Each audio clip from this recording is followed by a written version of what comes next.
Master Your Emotions. A Practical Guide to Overcome Negativity and Better Manage Your Feelings. By Thibaut Meurisse. Introduction. The mind in its own place, and in itself, can make a heaven of hell, a hell of heaven. John Milton, poet. We all experience a wild range of emotions throughout our lives. I had to admit, while writing this book, I experienced highs and lows myself. At first, I was filled with excitement and thrilled at the idea of providing people with a guide to help them understand their emotions. I imagined how readers' lives would improve as they learned to control their emotions. My motivation was high and I couldn't help but imagine how great the book would be. Or so I thought. After the initial excitement, the time came to sit down to write the actual book, and that's when the excitement wore off pretty quickly. Ideas that looked great in my mind suddenly felt dull. My writing seemed boring, and I felt as though I had nothing substantive or valuable to contribute. Sitting at my desk and writing became more challenging each day. I started losing confidence. Who was I to write a book about emotions if I couldn't even master my own emotions? How ironic. I considered giving up. There are already plenty of books on the topic, so why add one more? At the same time, I realized this book was a perfect opportunity to work on my own emotional issues. And who doesn't suffer from negative emotions from time to time? We all have highs and lows, don't we? The key is what we do with our lows. Are we using our emotions to grow? Are we learning something from them? Or are we beating ourselves up over them? So, let's talk about your emotions now. Let me start by asking you this. How do you feel right now? Knowing how you feel is the first step toward taking control of your emotions. You may have spent so much time internalizing you've lost touch with your emotions. Perhaps you answered as follows: I feel this book could be useful, or I really feel I could learn something from this book. However, none of these answers reflect how you feel. You don't feel like this, or feel like that, you simply feel.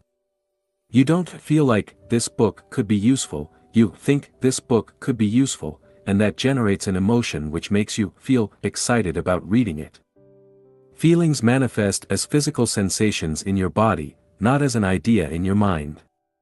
Perhaps, the reason the word feel is so often overused or misused is because we don't want to talk about our emotions. So, how do you feel now? Why is it important to talk about emotions?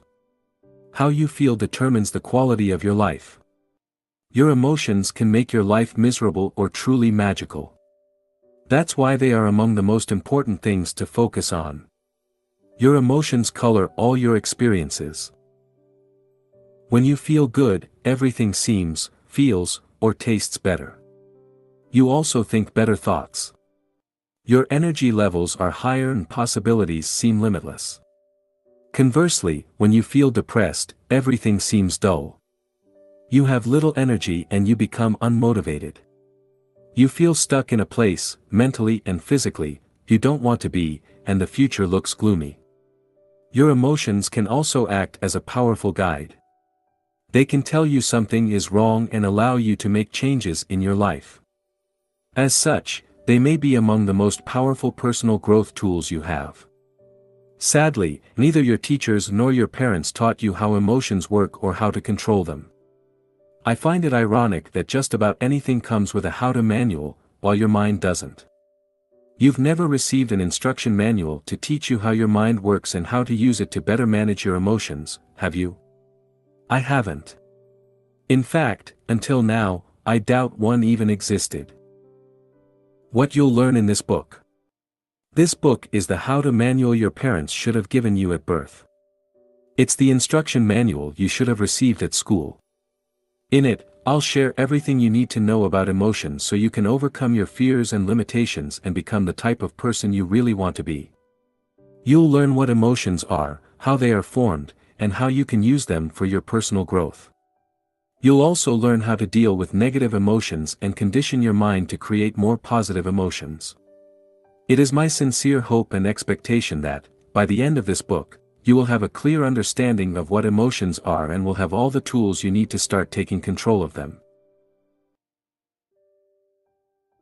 More specifically, this book will help you understand what emotions are and how they impact your life, identify negative emotions that control your life and learn to overcome them, change your story to take better control over your life and create a more compelling future, and reprogram your mind to experience more positive emotions. Here is a more detailed summary of what you'll learn in this book. In Part 1, we'll discuss what emotions are. You'll learn why you are wired to focus on negativity and what you can do to counter this effect. You'll also discover how your beliefs impinge upon your emotions. Finally, you'll learn how negative emotions work and why they are so tricky. In Part 2, we'll go over the things that directly impact your emotions. You'll understand the roles your body, your thoughts, your words, or your sleep play in your life and how you can use them to change your emotions. In Part 3, you'll learn how emotions are formed. You'll also learn how to condition your mind to experience more positive emotions. And finally, in Part 4, we'll discuss how to use your emotions as a tool for personal growth. You'll learn why you experience emotions such as fear or depression and how they work. You'll then discover how to use them to grow. Let's get started. How to use this book. I encourage you to read all the way through this book at least once. After that, I invite you to revisit the book and focus on the sections you want to explore in more depth. In this book, I include a number of different exercises. Though I don't expect you to go through them all, my hope is you'll pick some and apply them in your life. Remember, the results you'll get out of this book depend on how much time and effort you're willing to put in. If you feel this book could be of any use to your family members or friends, make sure to share it with them. Emotions are complex and I believe it would benefit us all to deepen our understanding of the topic. Part 1. What emotions are. Have you ever wondered what emotions are and what purpose they serve? In this section, we'll discuss how your survival mechanism affects your emotions. Then, we'll explain what the ego is and how it impacts your emotions. Finally, we'll discover the mechanism behind emotions and learn why negative emotions can be so hard to deal with. 1. How your survival mechanism affects your emotions. Why people have a bias towards negativity. Your brain is designed for survival, which explains why you're able to read this book at this very moment. When you think about it, the probability of you being born was extremely low. For this miracle to happen, all the generations before you had to survive long enough to procreate. In their quest for survival and procreation, they must have faced death hundreds or perhaps thousands of times. Fortunately, unlike your ancestors, you're, probably, not facing death every day. In fact, in many parts of the world, life has never been safer. Yet, your survival mechanism hasn't changed much. Your brain still scans your environment looking for potential threats. In many ways, some parts of your brain have become obsolete. While you may not be seconds away from being eaten by a predator, your brain still gives significantly more weight to negative events than to positive ones. Fear of rejection is one example of a bias toward negativity. In the past, being rejected from your tribe would reduce your chances of survival significantly. Therefore, you learn to look for any sign of rejection, and this became hardwired in your brain. Nowadays, being rejected often carries little or no consequence to your long-term survival. You could be hated by the entire world and still have a job, a roof and plenty of food on the table, yet, your brain is still programmed to perceive rejection as a threat to your survival. This is why rejection can be so painful. While you know most rejections are no big deal, you nevertheless feel the emotional pain. If you listen to your mind, you may even create a whole drama around it. You may believe you aren't worthy of love and dwell on a rejection for days or weeks. Worse still, you may become depressed as a result of this rejection. In fact, one single criticism can often outweigh hundreds of positive ones. That's why, an author with 55-star reviews is likely to feel terrible when they receive a single one-star review. While the author understands the one-star review isn't a threat to her survival, her authorial brain doesn't. It likely interprets the negative review as a threat to her ego, which triggers an emotional reaction. The fear of rejection can also lead you to overdramatize events. If your boss criticized you at work, your brain may see the event as a threat and you now think, what if I'm fired? What if I can't find a job quickly enough and my wife leaves me? What about my kids? What if I can't see them again? While you are fortunate to have such an effective survival mechanism, it is also your responsibility to separate real threats from imaginary ones. If you don't, you'll experience unnecessary pain and worry that will negatively impact the quality of your life. To overcome this bias towards negativity, you must reprogram your mind. One of a human being's greatest powers is our ability to use our thoughts to shape our reality and interpret events in a more empowering way. This book will teach you how to do this. Action Step. Complete the corresponding exercise in the workbook, Section 1. What emotions are? 1. Bias towards negativity. Why your brain's job isn't to make you happy. Your brain's primary job is not to make you happy, but to ensure your survival. Thus, if you want to be happy, you must take control of your emotions rather than hoping you'll be happy because it's your natural state. In the following section, we'll discuss what happiness is and how it works. How dopamine can mess with your happiness. Dopamine is a neurotransmitter which, among other functions, plays a major role in rewarding certain behaviors. When dopamine is released into specific areas of your brain, the pleasure centers, you get a high. This is what happens during exercise, when you gamble, have sex, or eat great food.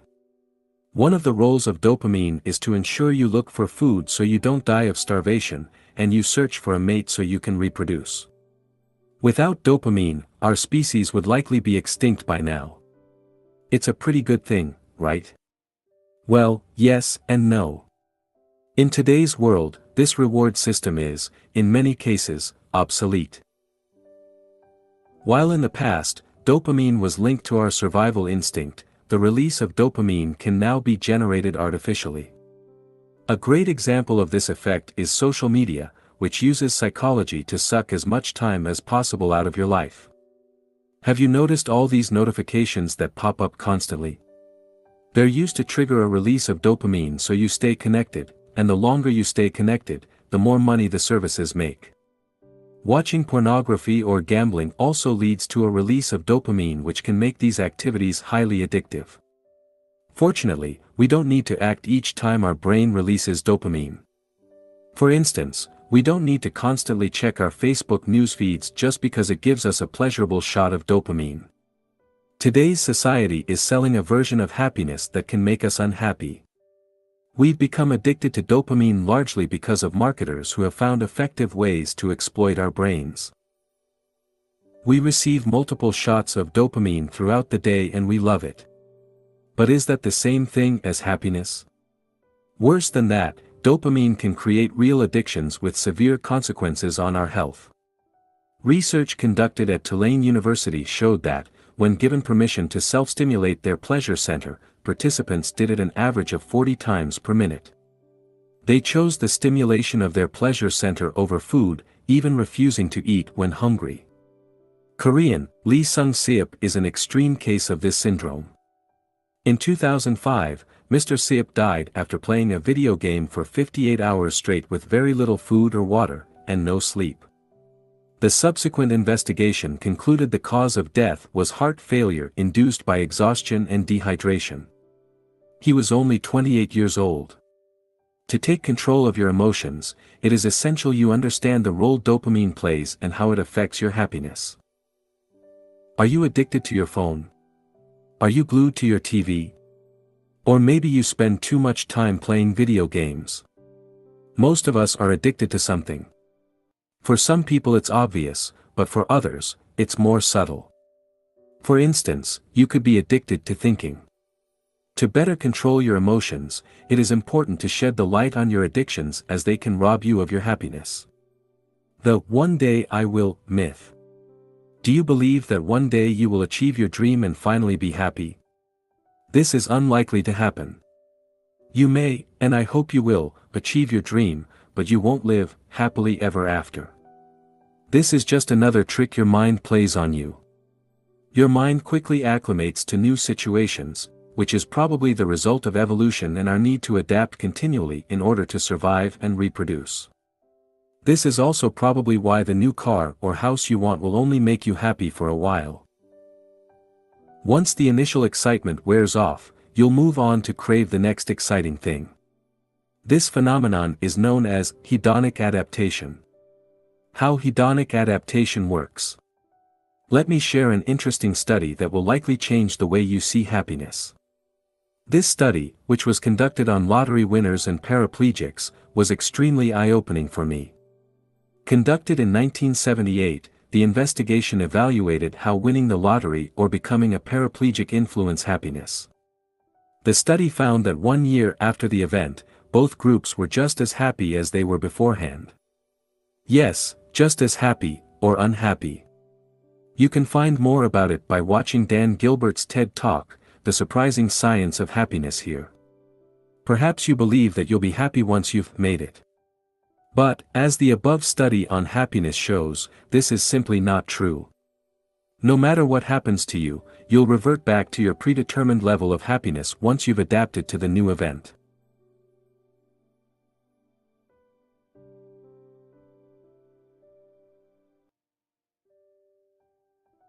This is how your mind works. Does that mean you can't be happier than you are right now? No. What it means is that, in the long run, external events have very little impact on your level of happiness. In fact, according to Sonia Lyubomirsky, author of The How of Happiness, 50% of our happiness is determined by genetics, 40% by internal factors, and only 10% by external factors. These external factors include such things as whether we're single or married, rich or poor, and similar social influences. This suggests, only 10% of your happiness is linked to external factors, which is probably way less than you thought. The bottom line is this: your attitude towards life influences your happiness, not what happens to you. By now, you understand how your survival mechanism impacts negatively your emotions and prevent you from experiencing more joy and happiness in your life. In the next section, we'll learn about the ego. Action step. Use the workbook to write down things that give you shots of dopamine. Section 1. What emotions are? 2. Happiness. 2. What is the ego?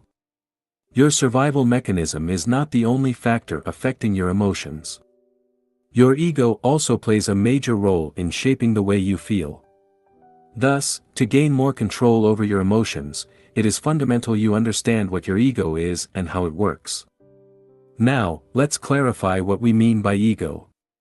We often say of someone he has a big ego, referring to the ego as something close to pride. While pride is certainly a manifestation of ego, that's only one part of it. You may show no pride and appear humble while still being controlled by your ego. So, what is the ego?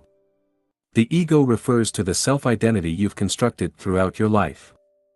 How was this identity created? Put simply, the ego was created through your thoughts and, as a mind-created identity, has no concrete reality. Events that happen to you bear no meaning in themselves. You give them meaning only through your interpretation of those events. Additionally, you accept things about yourself because people told you to do so. What's more, you identify with your name, your age, your religion, your political belief, or your occupation in a similar way. This attachment has consequences. As we'll see later in this book, attachment creates beliefs, and these beliefs lead you to experience certain emotions. For instance, you may become offended when people criticize your religion or attack your political principles. Note that throughout this book, we'll refer to the ego as your story or your identity, using these words interchangeably. Are you aware of your ego? Your understanding of the way your ego works depends on your level of self-awareness. People at the lowest level of consciousness are not even aware the ego exists and, as a result, are enslaved by it. On the other hand, highly self-conscious people can see through their ego. They understand how belief works and how excessive attachment to a set of beliefs can create suffering in their life. In effect, these individuals become the master of their mind and are at peace with themselves. Note that the ego is neither good nor bad, it's just a result of a lack of self-awareness. It fades away as you become aware of it, since ego and awareness cannot coexist. Your ego's need for an identity. Your ego is a selfish entity, only concerned about its own survival. Interestingly, it's rather similar to your brain in the way it operates. It has its own survival mechanism and will do whatever it can to persist. As with your brain, its primary concern is neither your happiness nor your peace of mind. On the contrary, your ego is restless. It wants you to be a go-getter. It wants you to do, have and achieve great things so you can become a somebody. As we already mentioned, your ego needs an identity to exist. The way it does that is through identification with things, people, or beliefs and ideas. Now, let's look at some of the things your ego identifies with to strengthen its identity: physical items. The ego likes to identify with physical things. Needless to say, it thrives in today's world. Perhaps, we can say capitalism and the consumer society we're living in today is the creation of collective egos, which is why it has been the dominant economic model in the recent decades. Marketers perfectly understand people's need to identify with things. They know people don't just buy a product, they also buy the emotions or story attached to the product. Often, you buy certain clothes or a particular car because you want to tell a story about yourself. For instance, you may want to enhance your status, look cool or express your unique personality, and choose the products most closely associated with these ideals. This is how the ego works. It uses things to create a story you can identify with. It doesn't mean things are wrong per se. It's a negative issue only when you become overly attached to things, believing they can fulfill you, which they can't. Your body. Most people derive their self-worth from their physical appearance. Your ego loves the way you look because it is the easiest thing to recognize and quantify. When you strongly associate with your physical appearance, you tend to identify more easily with physical and emotional pain. Believe it or not, you can observe your body without identifying with it. Friends/acquaintances. The ego also derives its sense of identity from your relationships with others. The ego is only interested in what it can get from others. In other words, the ego thrives on the way it can use people to strengthen its identity. If you are honest with yourself, you'll realize most of the things you do are attempts to obtain the approval of others. You want your parents to be proud of you, your boss to respect you, and your wife to love you. Now, let's see in more detail how the ego works in the following cases: parent/child relationships. Some parents' egos lead to the creation of a strong sense of attachment and identification with their children. This is based on the false belief their children are their possessions. As a result, they try to control their children's lives and use them to live the life they wanted to live when they were younger. This is called living vicariously through your children. You see this all the time. Next time you watch a junior soccer, or baseball, game, watch the parents on the touchline to see how some react. Try spotting the parents living vicariously. They are the ones screaming the loudest, and not simply in encouragement. This may happen largely unconsciously. Couples. The feeling of needing someone is very much a play of the ego as well.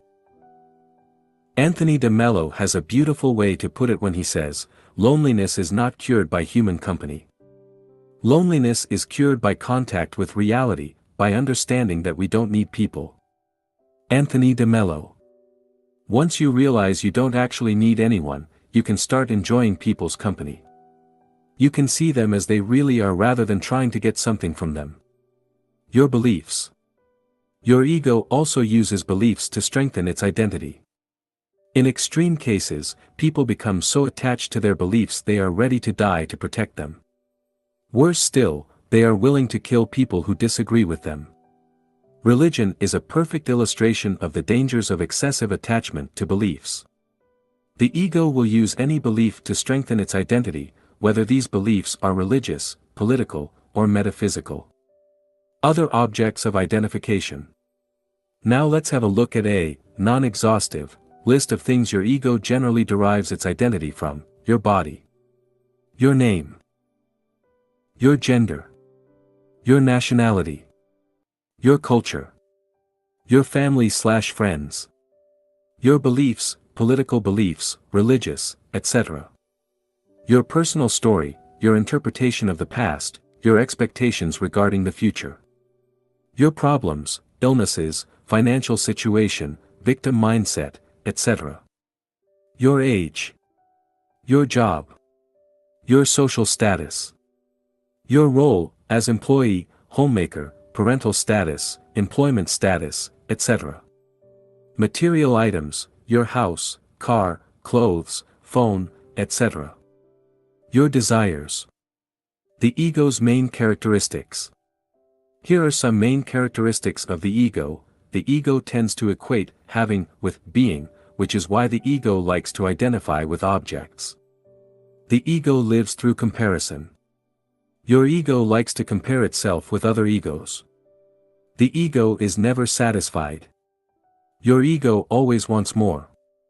More fame, more stuff, more recognition, and so on. The ego's sense of self-worth often depends on the worth you have in the eyes of others. Your ego needs the approval of other people to feel valued. The ego's need to feel superior. Your ego wants to feel superior to other egos. It wants to stand out and needs to create artificial separations to do that. Here are some stratagems it employs, enhancing its value through people. If you have smart/famous friends, your ego will associate with them to strengthen its identity. This is why some people love to tell others how smart, rich, or famous their friends are. Gossiping. People gossip because it makes them feel different and superior in some way. This is why some people like to put other people down and talk behind their back. It makes them, and everybody else in their gossiping group, feel superior. Manifesting an inferiority complex. This hides a desire to be better than others. Yes, even in this case, people want to feel superior. Manifesting a superiority complex. This hides the fear of not being good enough. Looking for fame. This offers the illusion of superiority, which is why people often dream of becoming famous. Being right. The ego loves to be right. It's a great way for it to affirm its existence. Have you noticed that everybody, from Adolf Hitler to Nelson Mandela, believe they're doing the right thing? Most people think they are correct. But can everybody be right? Complaining. When people complain, by definition they believe they are right and others are wrong. It works with objects as well. Have you ever bumped into a table and complained or even insulted it? I have, and the darn table was wrong to be in my way, wasn't it? Seeking attention. The ego likes to stand out. It loves recognition, praise, or admiration. To seek attention, people may also commit crimes, wear eccentric clothes, or have tattoos all over their body. Your ego's impact on your emotion. Understanding the way your ego works can help you better control your emotions. To do this, you must first realize your current story is the result of a strong identification with people, things, or ideas. This strong identification is the root of many of the negative emotions you experience in your life. For instance, when life doesn't unfold according to your personal story, you get upset, or when someone challenges one of your beliefs, you become defensive. In short, most of your emotions are based on your personal story and the way you perceive the world. As you replace your current story with a more empowering one, while, at the same time, letting go of your excessive attachment to things, people, or ideas, you will be able to experience more positive emotions. Later in this book, we'll see how you can change the way you interpret events. Action step. Take a few minutes to answer the questions in the workbook, section 1. What emotions are? 3. The nature of the ego. 3. The nature of emotions. Emotions can be tricky. In this section, we'll discuss in depth how they work. By understanding the mechanism behind emotions, you'll be able to manage them more effectively as they arise. The first thing to understand is that emotions come and go. One moment you feel happy, the next you feel sad. While you do have some control over your emotions, you must also recognize their unpredictable nature. If you expect to be happy all the time, you set yourself up for failure. You then risk blaming yourself when you fail to be happy, or even worse, beat yourself up for it. To start taking control of your emotions, you must accept they are transient. You must learn to let them pass without feeling the need to identify strongly with them. You must allow yourself to feel sad without adding commentaries such as, "I shouldn't be sad," or "What's wrong with me?"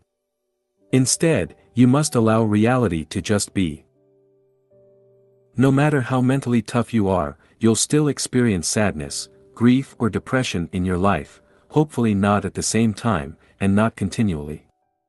At times, you'll feel disappointed, betrayed, insecure, resentful or ashamed. You'll doubt yourself and doubt your ability to be the person you want to be. But that's okay because emotions come, but, more importantly, they go. Your negative emotions are not bad or useless.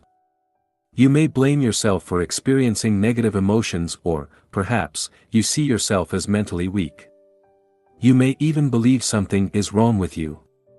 However, despite what your inner voice may say, your emotions aren't bad. Emotions are simply emotions. Nothing more. As such, being depressed doesn't make you less of a person than you were 3 weeks ago when you were happy. Feeling sad now doesn't mean you'll never be able to laugh again. Remember this: the way you interpret emotions, as well as the blame game you engage in, creates suffering, not the emotions themselves. In fact, negative emotions can actually be helpful. Sometimes, you need to touch rock bottom before you can reach the top. Even the toughest people on earth become depressed. Elon Musk never imagined he would have a mental breakdown, but he did, and he bounced back. After losing his fiancée, Abraham Lincoln was depressed for months. This tragic event didn't prevent him from becoming President of the United States. Negative emotions often serve a purpose. They may serve as a wake-up call. They may help you learn something positive about yourself. Of course, when you're under their spell, it may be difficult to look at the bright side of things, but in hindsight, you may realize emotions, even sad ones, had their role to play in your ultimate success. The positive role of negative emotions. Your emotions are not here to make your life harder, but to tell you something. Without them, you wouldn't grow. Think of your negative emotions as the emotional equivalent of physical pain. While you hate being in pain, if you didn't have pain, chances are you would be dead by now. Physical pain sends a powerful signal that something is wrong, nudging you to take action of some kind. It could be to consult your doctor, which may lead you to undergo surgery, change your diet, or increase exercise. Without physical pain, you wouldn't do any of these things and your situation would worsen, potentially leading to a premature death. Emotions work the same way. They signal you to do something about your current situation. Perhaps, you need to let go of some people, quit your job, or remove a disempowering story that creates suffering in your life. The fleeting nature of emotions. No matter how depressed you are, how much grief you're experiencing, or how horrible you feel at a given point in time, this shall pass. Look at some of the negative emotions you experienced in the past. Remember the worst times in your life. During these most difficult periods, you were probably so caught up in your emotions you imagined never being able to escape them. You couldn't imagine being happy again. But even these episodes ended. Eventually, the clouds dissipated and the real you shone again. Your emotions come and they go.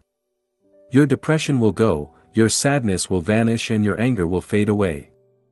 Bear in mind, if you experience the same emotions repeatedly, it probably means you hold disempowering beliefs and need to change something in your life. We'll discuss how later. If you suffer from severe, chronic depression, it might be a good idea to consult a specialist. The trickiness of emotions. Have you ever felt you'll never be happy again? Have you ever been so attached to your emotions you thought they'll never go away? Don't worry, it's a common feeling. Negative emotions act as a filter that taints the quality of your experiences. During a negative episode, every experience is perceived through this filter. While the world outside may remain the same, you will experience it in a completely different way based on how you feel. For instance, when you're depressed, you don't enjoy the food you eat, the movie you see, or the activities in which you engage. You only see the negative side of things, feeling trapped and powerless. On the other hand, when you're in a positive mood, everything in life appears better.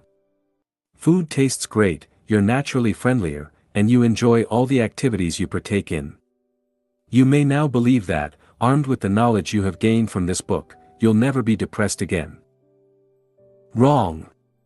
You'll keep experiencing sadness, frustration, depression, or resentment, but hopefully, each time these occur, you'll become wiser and wiser, remembering that this too shall pass. I have to admit, I can easily be fooled by my emotions. While I know I am not my emotions, I still give them too much credit and fail to realize they are just temporary visitors. More importantly, I fail to remember they are not me. Emotions always come and go, but I remain. Once the emotional storm has passed, I generally feel like an idiot for having taken my emotions so seriously. Do you? Interestingly, external factors might not be, and often aren't, the direct cause of a sudden change in your emotional state. You can be in the exact same situation, with the same job, the same amount of money in your bank account, and have the same problems as always, but experience radically different emotional states. In fact, if you look at your past, this is often what happens. You are mildly depressed for a couple of hours or a few days, before bouncing back to your default emotional state. During this period of emotional stress, your environment doesn't change at all. The only thing that changes is your internal dialogue. I encourage you to make a conscious effort to notice whenever such events happen and start seeing through your emotions' trickery. You might want to go one step further and record these events in a journal. By doing so, you will gain a deeper understanding of how emotions work and, as a result, you will be better equipped to manage them.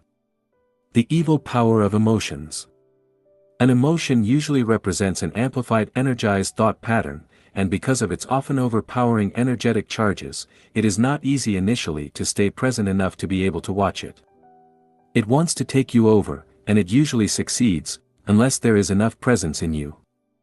Eckhart Tolle, The Power of Now. Negative emotions are like a spell. While you're under their influence, breaking free from them seems impossible. You may know dwelling on the same thoughts is pointless, yet you can't help but go along with the flow. Feeling an intense pull, you keep identifying with your thoughts and, as a result, feel worse and worse. When this happens, no rational argument seems to work. The more these emotions fit your personal story, the stronger the pull becomes. For instance, if you believe you aren't good enough, you may experience negative emotions such as guilt or shame each time you judge what you do is not good enough. Because you've experienced these emotions so many times before, they have become an automatic response. For more information on how the identification with emotions works, refers to the section Identification. The filtering power of emotions. Your emotional state can drastically affect your outlook on life, leading you to act and behave differently. When you're in a positive state, you have more energy available. This gives you more confidence in everything you do. An openness to consider new actions that could improve your life. The ability to leave or break out of your comfort zone, more emotional room to persevere during tough times, better ideas and enhanced creativity, and easy access to positive emotions within the same emotional range. When you're in a negative state of mind, you have less energy available, giving you a lack of confidence that affects everything you do, a lack of motivation that reduces the scope of actions you're willing to take. A reluctance to take on new challenges and leave your comfort zone. A reduced ability to persevere in face of setbacks, and a propensity to attract negative thoughts within the same emotional range. Let's have a look at a real example. Real-life example. Let me share with you a real example from my own life. Both cases happened under the same external conditions. The only difference was my emotional state at the time. Case 1, feeling excited about my online business, more confidence in everything I do, I feel as though my ideas are good. I'm excited to work on my books and eager to write articles. I am open to sharing my work and promoting it. An openness to consider new courses of action, I am open to new ideas or to work on a new project. I can think of ways to collaborate with other authors and start building a new coaching program to offer my audience. The ability to get out of my comfort zone, it becomes easier for me to push myself beyond my comfort zone. I may contact people I don't know, or run Facebook Lives for instance. More emotional room to persevere, I stick to my projects even when I lack motivation. Better ideas and enhanced creativity, I am open to new ideas. I might come up with new ideas for books, articles or other creative projects. Easy access to more positive emotions, I attract more positive emotions. At the same time, my mind rejects negative thoughts more easily, by refusing to identify with them. Case 2, feeling mildly depressed due to my lack of results, a lack of confidence, I start doubting myself and all the projects I'm currently working on. Suddenly, everything I do becomes useless or not good enough. Thoughts like, what's the point, I'm not going to make it, or I'm stupid, cross my mind. Needless to say, promoting myself becomes a major challenge. A lack of motivation, I don't feel like doing anything. I'm attacked by, and am unable to escape, negative thoughts. I have the same negative thoughts again and again, which repeat like a broken record. They seem so real and taint all my experiences. A difficulty to take on new challenges, I have little energy left over to leave my comfort and undertake challenging projects. A reduced ability to persevere, I have difficulty finishing tasks and I procrastinate over tasks I should be working on. A propensity to attract negative thoughts, I attract more and more negative thoughts. Although these thoughts may have been crossing my mind before, now they stick fast. By identifying with these thoughts, I generate more negative emotions. Both cases happened only a few days apart. The external environment was the exact same, but my emotional state was radically different and led me to take different actions. The magnetic power of emotions. Your emotions act like magnets. They attract thoughts on the same wave. That's why, when you're in a negative state, you easily attract other negative thoughts, and by latching onto these thoughts you make the situation worse. As Eckhart Tolle wrote in The Power of Now, often, a vicious circle builds up between your thinking and the emotion, they feed each other. The thought pattern creates a magnified reflection of itself in the form of an emotion, and the vibrational frequency of the emotion keeps feeding the original thought pattern. Eckhart Tolle. Now, let's see what you can do to break free from that magnetic power. Breaking the magnetic power of emotions. Let's say you have a bad day at work and you're in a terrible mood. The negative state you're in causes you to attract more negative thoughts.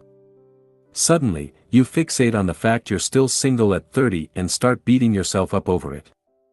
Then, you blame yourself for being overweight. You also remember you have to go to the office the following Saturday, which reminds you how much your job sucks.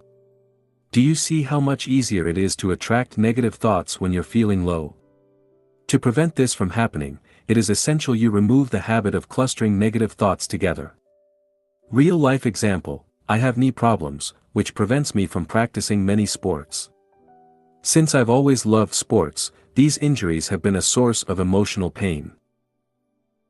Fortunately, I seldom feel pain in my knees, but when I do, it can trigger negative emotions. One day, as I was observing my thought process, we all have different hobbies, haven't we? I realized experiencing pain in my knees negatively affected my mood, triggering more negative emotions in a negative feedback loop. The pain would cause me to focus on all the things that were going wrong, from my work to my personal life. As a result, I would experience negative emotions for hours, or even days. The point I'm making is, no matter how great your life is, if you spend most of your time focusing on your problems, you'll become depressed. Thus, to reduce negative emotions, you must learn to compartmentalize your issues. Don't let your mind overdramatize things by clustering unrelated issues. It will only make you feel worse. Instead, remember that negative emotions exist only in your mind.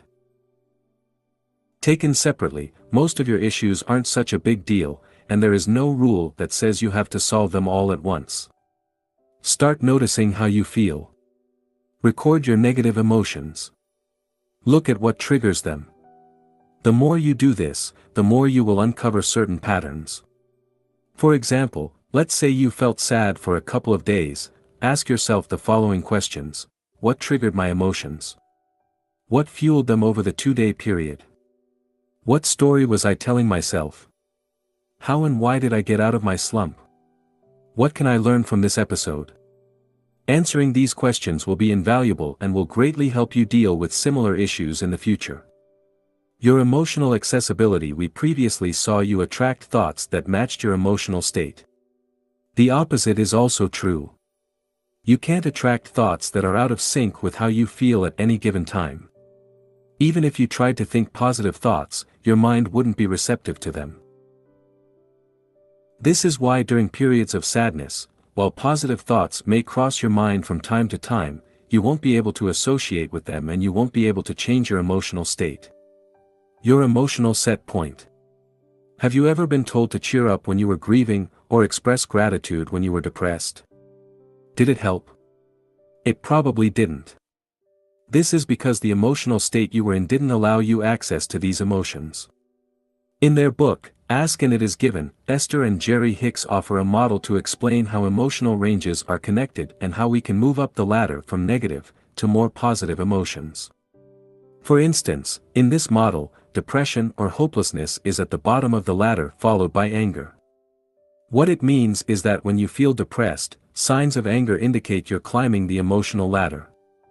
This makes sense. When you're angry, you have more energy than when you're depressed, right? Recently, after being depressed for a while, I experienced feelings of anger. For some reason, I got tired of the stories and excuses running through my mind, and I used the anger as a fuel to complete the tasks I had been avoiding. As a result, I was able to create momentum and climb the emotional ladder. Whenever you experience negative emotions, watch for emotions that give you more energy. So-called negative emotions like anger can help you overcome even more disempowering emotions, like hopelessness. Only you know how you feel. Therefore, if anger feels better, accept it. Emotions and mental suffering. Did you know you create a lot of unnecessary pain in your life? Each time you lock on to a thought, or hold on to an emotion, you suffer. A great example of this is how you react to physical pain. Whenever you feel pain, your first reaction is to interpret it. When you do so, you generate negative thoughts. Your identification with these thoughts is what creates mental suffering. Below are some of the thoughts that may cross your mind in these situations. What if this pain never goes away? What if I can't do X, Y, Z anymore because of the pain? What if it gets worse? What if I need to undergo surgery? What if I can't go to work? I have an important project I must finish on time. With this pain, today's going to be challenging. I don't have money. How will I pay hospital bills if things get worse? This internal dialogue creates suffering but does nothing to help solve the problem. You can still function properly and take appropriate actions without dwelling on any of the above worries. Negative emotions are not the problem, the mental suffering you create out of these emotions is.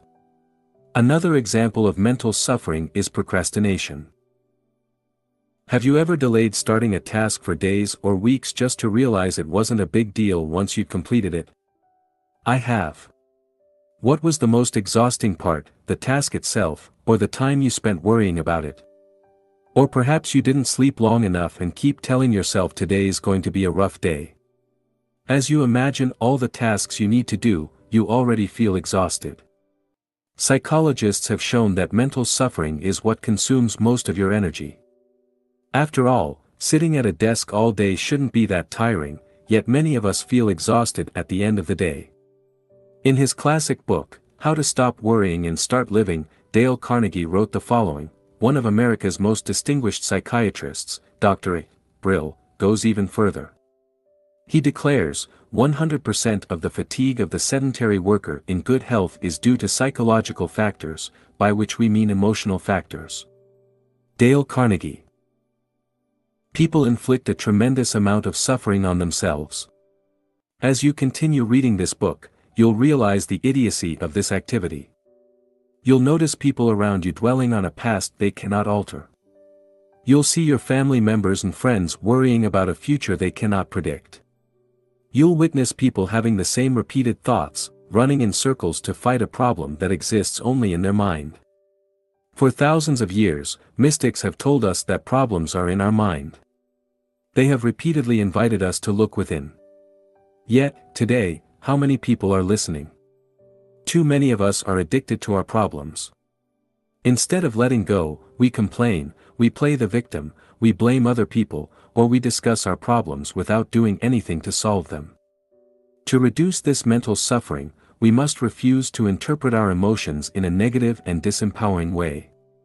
Why problems don't exist? If we go one step further and look at reality in an objective way, we can say that problems don't actually exist. Here is why: what you don't focus on doesn't exist, a problem only exists when you give it your attention. From your mind's perspective, what you don't give any thought to doesn't exist. Let's take a hypothetical example. Imagine you lost your legs. If you accept that fact immediately and refuse to give it any thought, there will be no problem and thus, no mental suffering. You would simply be living in reality. Of course, that's usually not what happens. A problem exists only in time, a problem can only exist in the past or in the future. And where do the past and future exist? In your mind. To acknowledge a problem, you must use your thoughts, and thoughts exist in time, not in the present moment. A problem needs to be labeled as a problem to actually exist. A problem exists only when you interpret a situation as being a problem. Otherwise, there is no problem. This concept may be hard to grasp at first, but it's a key theory. In the next section, we'll look at the different components affecting your emotions. Action step. Explore the nature of emotions using the workbook, Section 1. What emotions are, 4. The nature of emotions. Part 2. What impacts your emotions? Your mind operates on the famous computing principle of GIGO, garbage in, garbage out. If you do ill, speak ill, and think ill, the residue is going to leave you sick. If you do well, speak well, and think well, the outcome is going to be well. OSAMT. Emotions are complex, and a variety of factors influence how you feel. In this section, we'll cover some of the elements affecting what drives your emotions. The good news is, you have some control over them.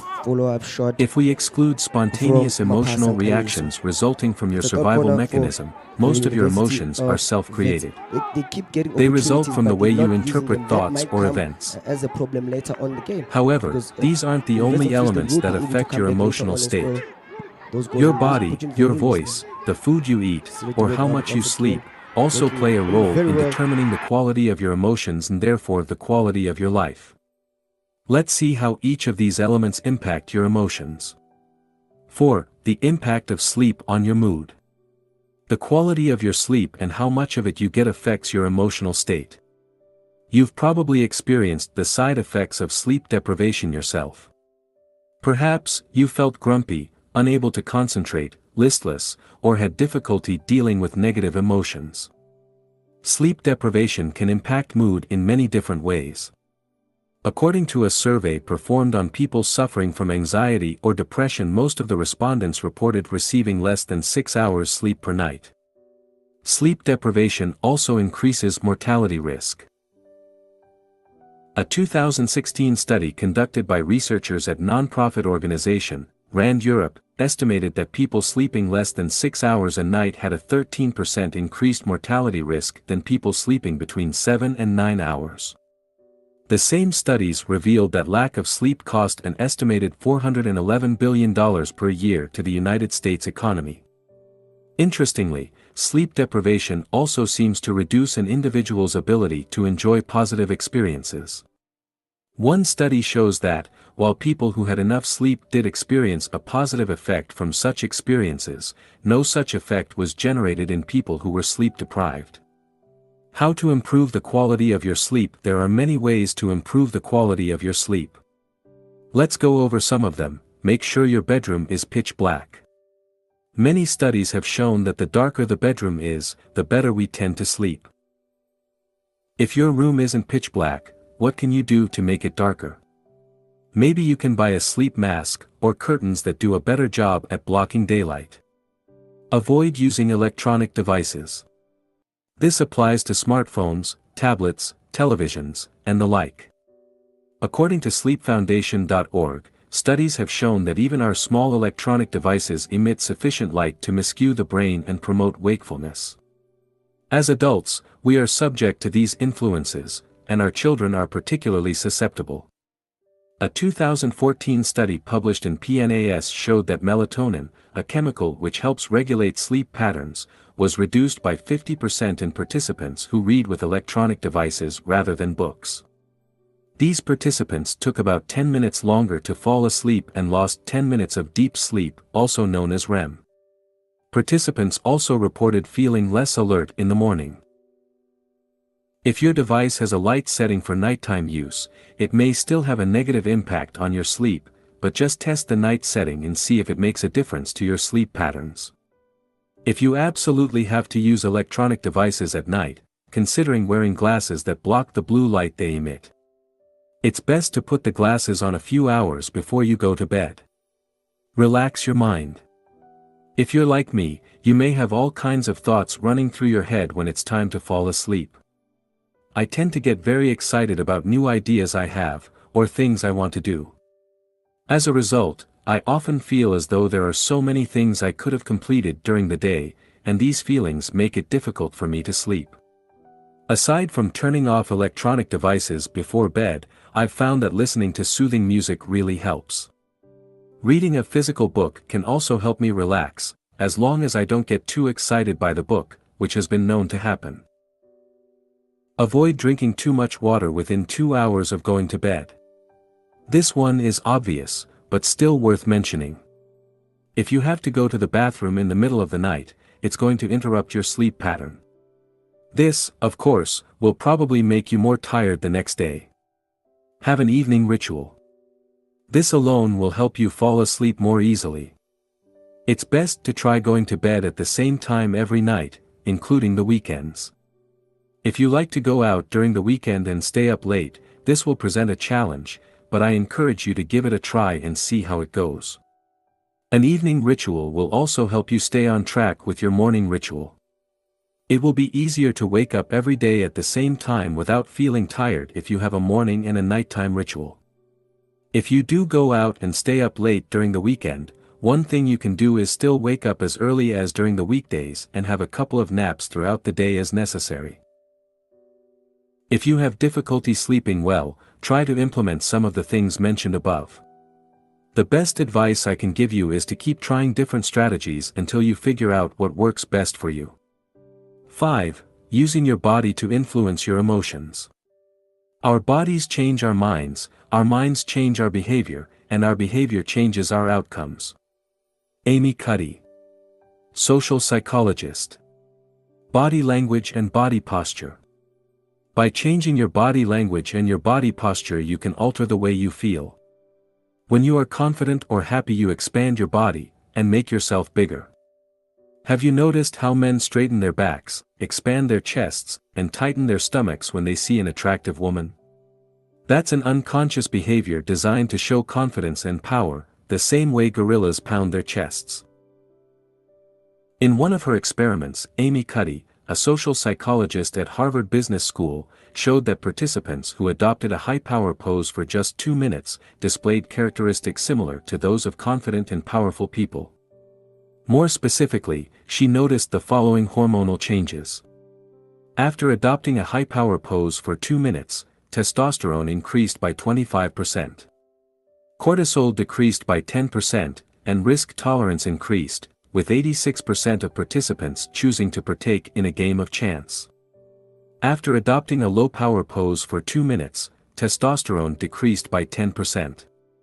Cortisol increased by 15%, and risk tolerance decreased, with only 60% of participants choosing to partake in a game of chance. As you can see, you can actually change the way you feel merely by changing your body posture or facial expression. It is what some people call, fake it until you make it.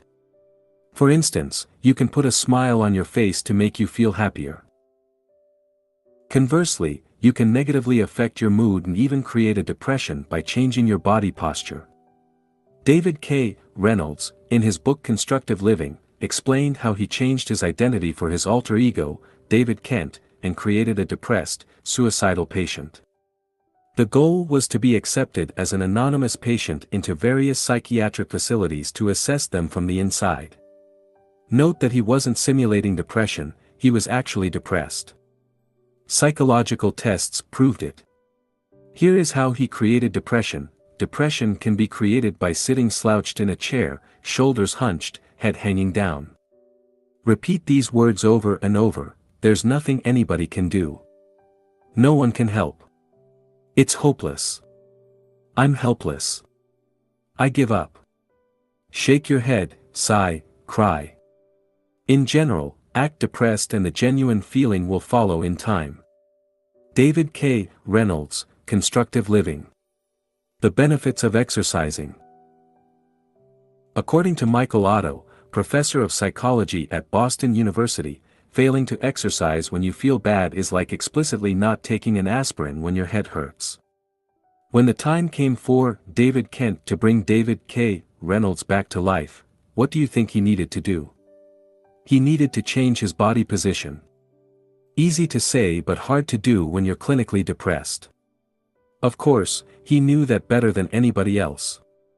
Still, he had to force himself to become physically active, despite not wanting to do so. As he started increasing his physical activity and getting busy, he felt better and better until he fully recovered. David Kent's story shows that regular exercising improves, not only your physical well-being, but also your mood. Studies have shown that exercising can treat mild to moderate depression as effectively as antidepressants. In one study, James Blumenthal, a clinical psychologist at Duke University, assigned sedentary adults with major depressive disorders to one of 4 groups: supervised exercise, home-based exercise, antidepressant therapy, or a placebo pill. After 4 months, Blumenthal found that patients in the exercise and antidepressant group had the highest rates of remission. In his conclusions, he stated that exercise has more or less the same effect as antidepressants. When he followed up with the same patients a year later, Blumenthal discovered that people who were still exercising regularly had lower depression scores than people who only exercised sporadically. Exercise seems to not only help treat depression, but also to prevent relapse. So, when it comes to mastering your emotions, make sure exercising is part of your toolbox. Fortunately, you don't have to run 10 miles a day to reap the benefits of exercise. Simply walking for 30 minutes, 5 days a week can work wonders. According to research published in PLOS Medicine, 2.5 hours moderate exercise a week could add 3.25 years to your lifespan. Another study of 5,000 people in Denmark showed that individuals who exercised regularly lived 5 to 7 years longer than sedentary counterparts. As for the benefits of exercising on your mood, they are both immediate and long-term. Professor of Psychology, Michael Otto, says you usually derive a mood enhancement effect within 5 minutes of partaking in moderate exercise. And, as we've just seen, exercising regularly improves your long-term mental health and can be as effective as antidepressants. What about you? What activity are you going to take on to improve your mental and physical health?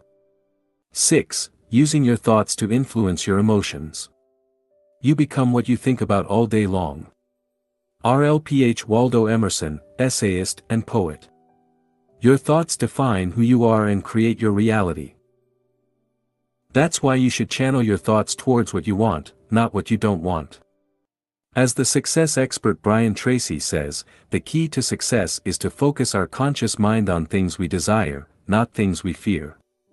The benefits of meditation. In Buddhism, the mind is often referred to as the monkey mind, because Buddhists believe human thoughts are similar to a monkey relentlessly swinging through trees. They are all over the place and never seem to stop. Meditation helps tame the monkey and cure it of restlessness. As you meditate, you become aware of the incessant flow of thoughts popping into your mind. With practice, you learn to distance yourself from thoughts, reducing their power and their impact. As a result, you'll experience less negative emotions and feel more at peace. The benefits of visualization. Did you know your subconscious can't clearly distinguish real experiences from fake ones? This means you can trick your mind by simulating desired experiences through visualization. The more details you visualize, the more your brain will interpret the experience as real. By using visualization to elicit positive feelings such as gratitude, excitement, or joy, you can condition your mind to experience more positive emotions, as we'll see in more depth in the section, Conditioning Your Mind. 7. Using your words to influence your emotions. Your words have more impact on your thoughts and behaviors than you might realize. Because your thoughts, words, and behaviors are all interconnected, they influence each other. For instance, when you lack confidence, you use certain words such as, I'll try, I hope, or I wish. Conversely, using specific words can make you feel less confident. This also means you can boost your confidence by using certain words such as, I will.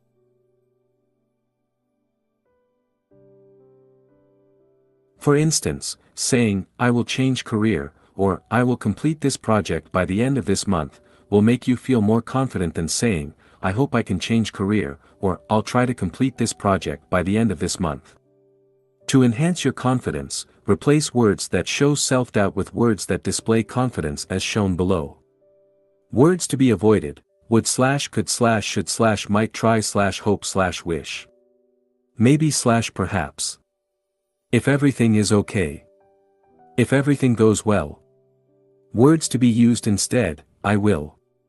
Absolutely. Definitely. Of course. Sure. Certainly. Obviously. Without any doubt. No problem.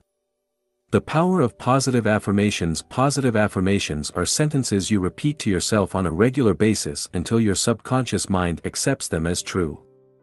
Over time they help you condition your mind to experience positive emotions such as confidence or gratitude. For more information on how to condition your mind, refer to the section, Conditioning Your Mind. How to use positive affirmation. Use the present tense and not the future tense, I am, not, I will. Avoid negative forms like, I am not shy. Instead, use, I am confident. Repeat the sentence again and again for 5 minutes. Do it every single day without exception for a month, and preferably longer.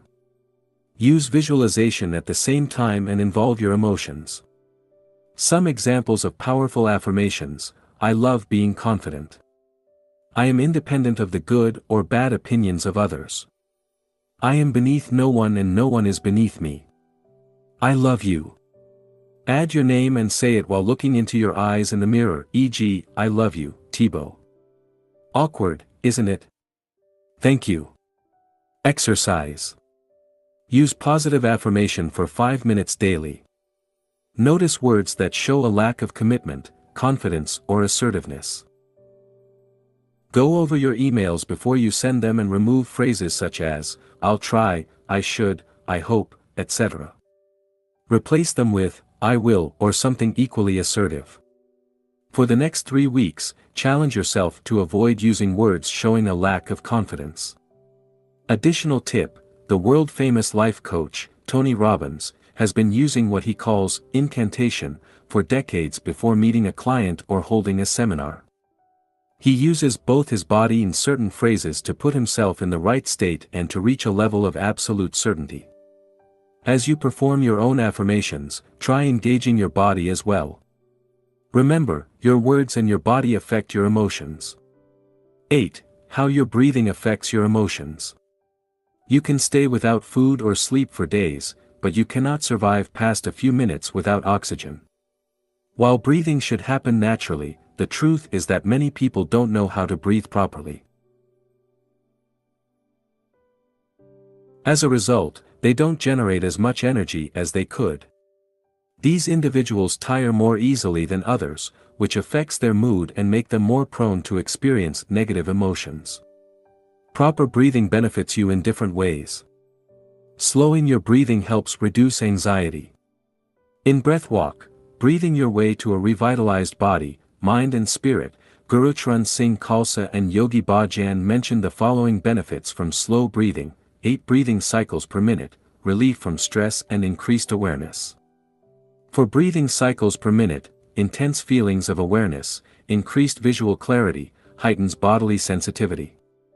1 breathing cycle per minute, optimized cooperation between brain hemispheres, dramatic calming of anxiety, fear, and worry. Rapid breathing such as the breath of fire, allows you to release stress, be more alert and have more energy alongside with other benefits. You can watch a tutorial video here. For a more general overview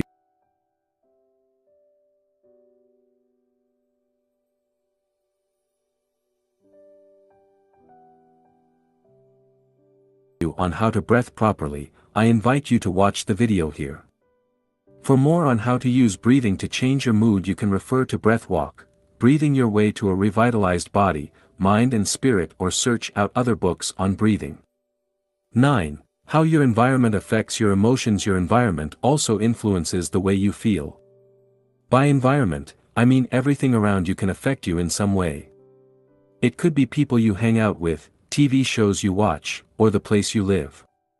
For instance, negative relatives may drag you down, while a messy desk may be demotivating. I've noticed that when I feel demotivated, decluttering my desk, cleaning my room, or reorganizing files on my computer often gives me a boost of motivation. For more on how you can use your environment to change your emotions, see the section, Changing Your Environment. 10. How music affects your emotions. We all know music affects our mood. Who hasn't listened to Rocky's song while working out? For instance, music can help you relax when you're tired, motivate you when you're in a slump, help you persevere when you're at the gym, help you access feelings of gratitude, and put you in a positive mood state. Some studies have shown that listening to positive music can help people boost their mood. In a study conducted in 2012, participants reported higher positive mood after listening to a positive song for just 12 minutes, 5 times, over a 2-week period. Interestingly, it only worked with participants who were told to make an effort to boost their mood. Other participants didn't report such mood improvement. Another study conducted in 2014 showed that music can help reduce negative mood and boost self-esteem as indicated below. Specifically, the most significant results of the music interventions on the psychological side can be identified in the aspects more closely related to mood, especially in the reduction of the depressive and anxieties component, and in the improvement of the emotional expression, communication and interpersonal skills, self-esteem and quality of life. Valerie N. Stratton, Ph.D. and Annette H. Zalanowski, of Penn State University, also studied the effect of music on mood. They asked their students to keep music diaries for 2 weeks. Stratton concluded that, not only did our sample of students report more positive emotions after listening to music, but their already positive emotions were intensified by listening to music. Interestingly, the music genre and the context in which students listened to the music didn't affect the result. Students' mood improved whether they listened to rock or classical music, or whether they were at home, driving, or socializing. Using music to condition your mind. You can go one step further and use the power of music to condition your mind by creating playlists tailored to your emotional needs. Building playlists is time-consuming, but well worth the effort. The world-class endurance athlete and coach, Christopher Bergland, uses music to help him stay motivated and perform at his best. This is what he wrote in an article published in Psychology Today. As an athlete, I developed an ideal mindset for peak performance and used an arsenal of time-tested songs to fortify this alter ego and invincible state of mind. During my training and races, it became obvious that even in really horrible weather conditions, or when I was physically suffering, that I could use music, and my imagination, to create a parallel universe that had little to do with reality. I used music to stay optimistic and see the glass as perpetually half full while doing ultra-endurance races. You can use music as a tool when you work out or in your daily life the same way. Christopher also enjoys listening to specific songs before a big interview or when he does public speaking. Personally, I like to listen to songs that make me feel grateful. What about you? How can you use music to improve your mood? Exercise. Experiment with different types of music. Experiment with different types of music and see how you can use them to boost your mood. For instance, you could use music to help you meditate, work out, or do your homework. As you do so, keep the following points in mind. Everybody is different. Don't listen to a song because it's popular. Listen to it because it makes you feel the way you want to feel. We all have different musical tastes. The only thing that matters is how you feel when you listen to music. Keep experimenting, listen to different types of music and see how they make you feel. Are you inspired? Motivated? Happy? Relaxed? Start creating playlists for specific moods you want to experience. Action step. Use the workbook to design new strategies to better take control of your emotions. Section 2. What impact your emotions? Part 3. How to change your emotions. The mind always seeks to deny the now and to escape from it. In other words, the more you are identified with your mind, the more you suffer. Or you may put it like this: the more you are able to honor and accept the now, the more you are free of pain, of suffering, and free of the egoic mind. Eckhart Tolle, The Power or Now. In this section, we'll explore how you can deal with negative emotions and condition your mind to experience more positive ones. First, we'll discuss how emotions are formed. Then, we'll discuss the benefit of positive thinking and how to use it to condition your mind. After that, we'll see why positive thinking isn't enough and what else you can do to deal with negative emotions. More specifically, you'll learn how to let go of your emotions. How to change your story and create a more empowering one. How to condition your mind. How to use your behaviors to change your emotions, and how to modify your environment to reduce negative emotions. Finally, I'll share with you a list of short-term and long-term strategies you can use to better deal with negative emotions. Let's get started. 11. How emotions are formed. When a thought emerges on the canvas of your mind, if you don't drop it, its pursuit will either take the form of a desire or an emotion, positive or negative. O.M. Swami, A Million Thoughts. Few people know how emotions are formed. While we experience them all day long, we seldom, if ever, take time to understand why we are feeling certain emotions and how they came into existence. First, let's differentiate two types of negative emotions.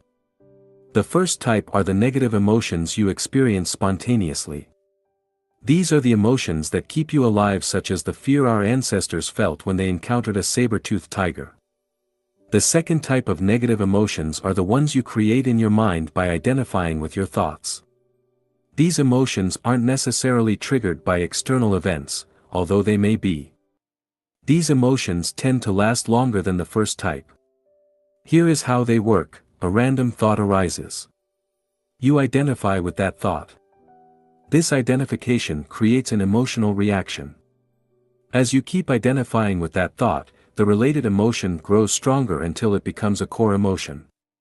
Let's look at some examples. You have money problems, and each time your mind comes up with money-related thoughts you identify with them. As a result, your worry about money intensifies. You had an argument with your friend and fell out with him.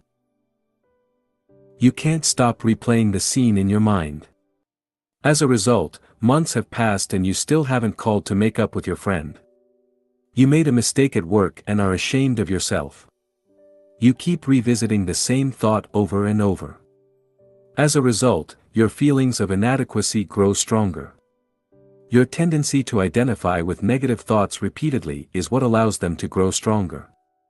The more you focus on your financial challenges, the easier it will be for related thoughts to arise in the future. The more you replay the argument with your friend in your head, the stronger the feelings of resentment will grow. Similarly, as you keep thinking of the mistake you made at work, you invite feelings of shame and intensify the situation. The point is, when you give thoughts room to exist, they spread and become major points of focus. This simple process of identification allows seemingly inoffensive thoughts to take control of your mind.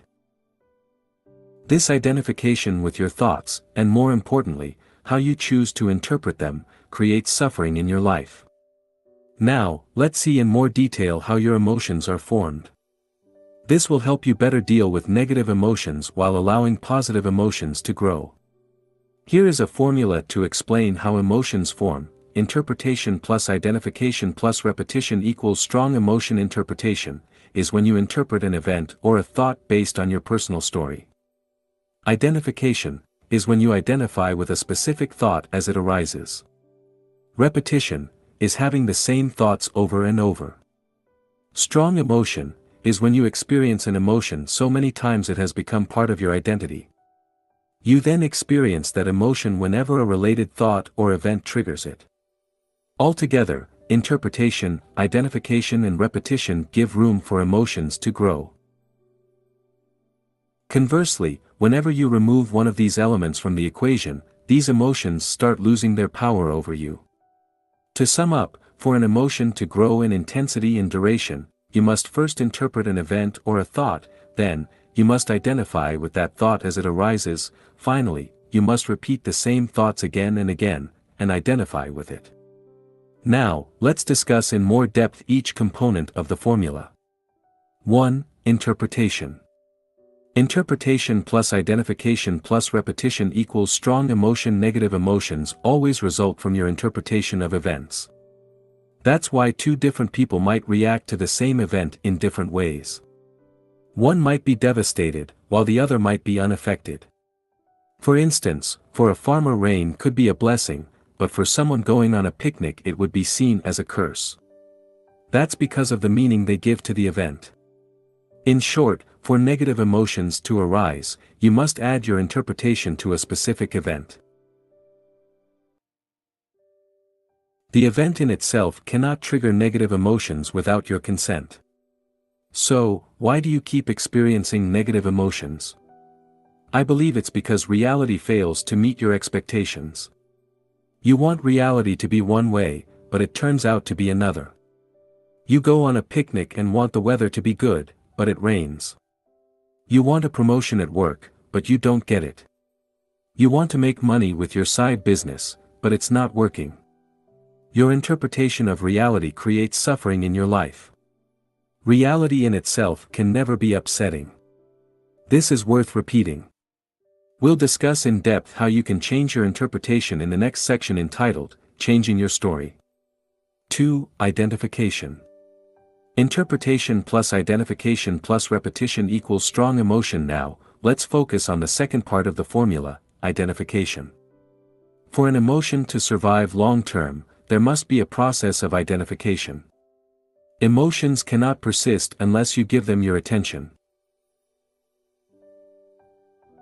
The more you focus on your emotions, and identify with them, the more powerful they become. People often feel the urge to identify with their emotions and find themselves unable to disengage from them. They fail to realize one of the most important truths in this world: you are not your emotions. Your emotions will come and they will go. So, when you catch yourself saying, "I'm sad," remember you are incorrect. Nobody has ever been sad, because your emotions are not who you are. They can appear to be you, but they will soon disappear, like clouds in the sky. Think of yourself as the sun, and the sun is always there whether or not you perceive it, whether or not it's hidden by the cloud. You are not your emotions. You are not sad, you merely experience feelings that you may call sadness at a given point in time. This is an important point. I hope you can see the difference. Another way to see your emotions is as the clothes you wear. What emotional clothes are you wearing right now? Are they clothes of excitement? Depression? Sadness? Bear in mind, tomorrow, or a week from now, you will likely be wearing different clothes. How long you wear your clothes, your emotions, depends on how much you love them, i.e., how much you're attached to your emotions. An emotion in itself is powerless. What gives it power is your conscious or unconscious identification with it. That's why an emotion given no attention will eventually fade away. Try the following exercise: whenever you're angry, get busy with any activity requiring your full attention. You'll see your anger quickly dissipate. Conversely, keep dwelling on the feelings of anger, and you'll see it grow until it becomes one of your major emotional states. 3. Repetition.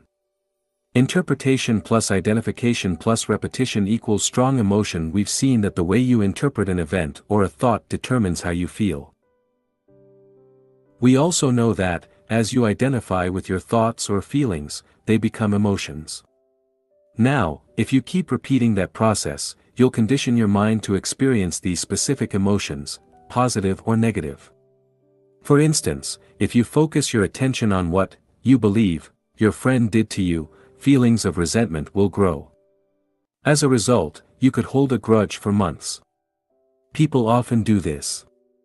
They waste time holding on to negative emotions that serve no purpose just because they can't let go of them. Conversely, if you disengage from your thoughts of resentment and simply observe them, over time they will lose power and the associated resentment will fade away. In fact, if you had let go of the thought of resentment immediately after it arose, your feelings of resentment would have dissipated almost instantly. We'll see how you can let go of your emotion in the section, Letting Go of Your Emotions. Action Step.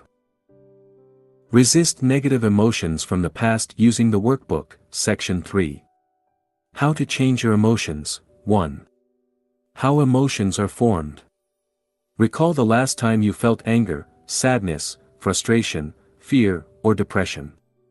Now, write down what happens for each of the following: interpretation, what events happened and what thoughts arose.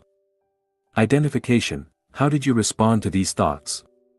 Repetition, did you identify with these thoughts repeatedly? 12. Changing your interpretation. The sight of a slaughterhouse may trigger a negative emotion in you, whereas it may be positive for the business owner and natural for the machine operator. It all depends on how you are conditioned. Om Swami, a million thoughts. In itself, an event or a thought has no power to alter your emotional state.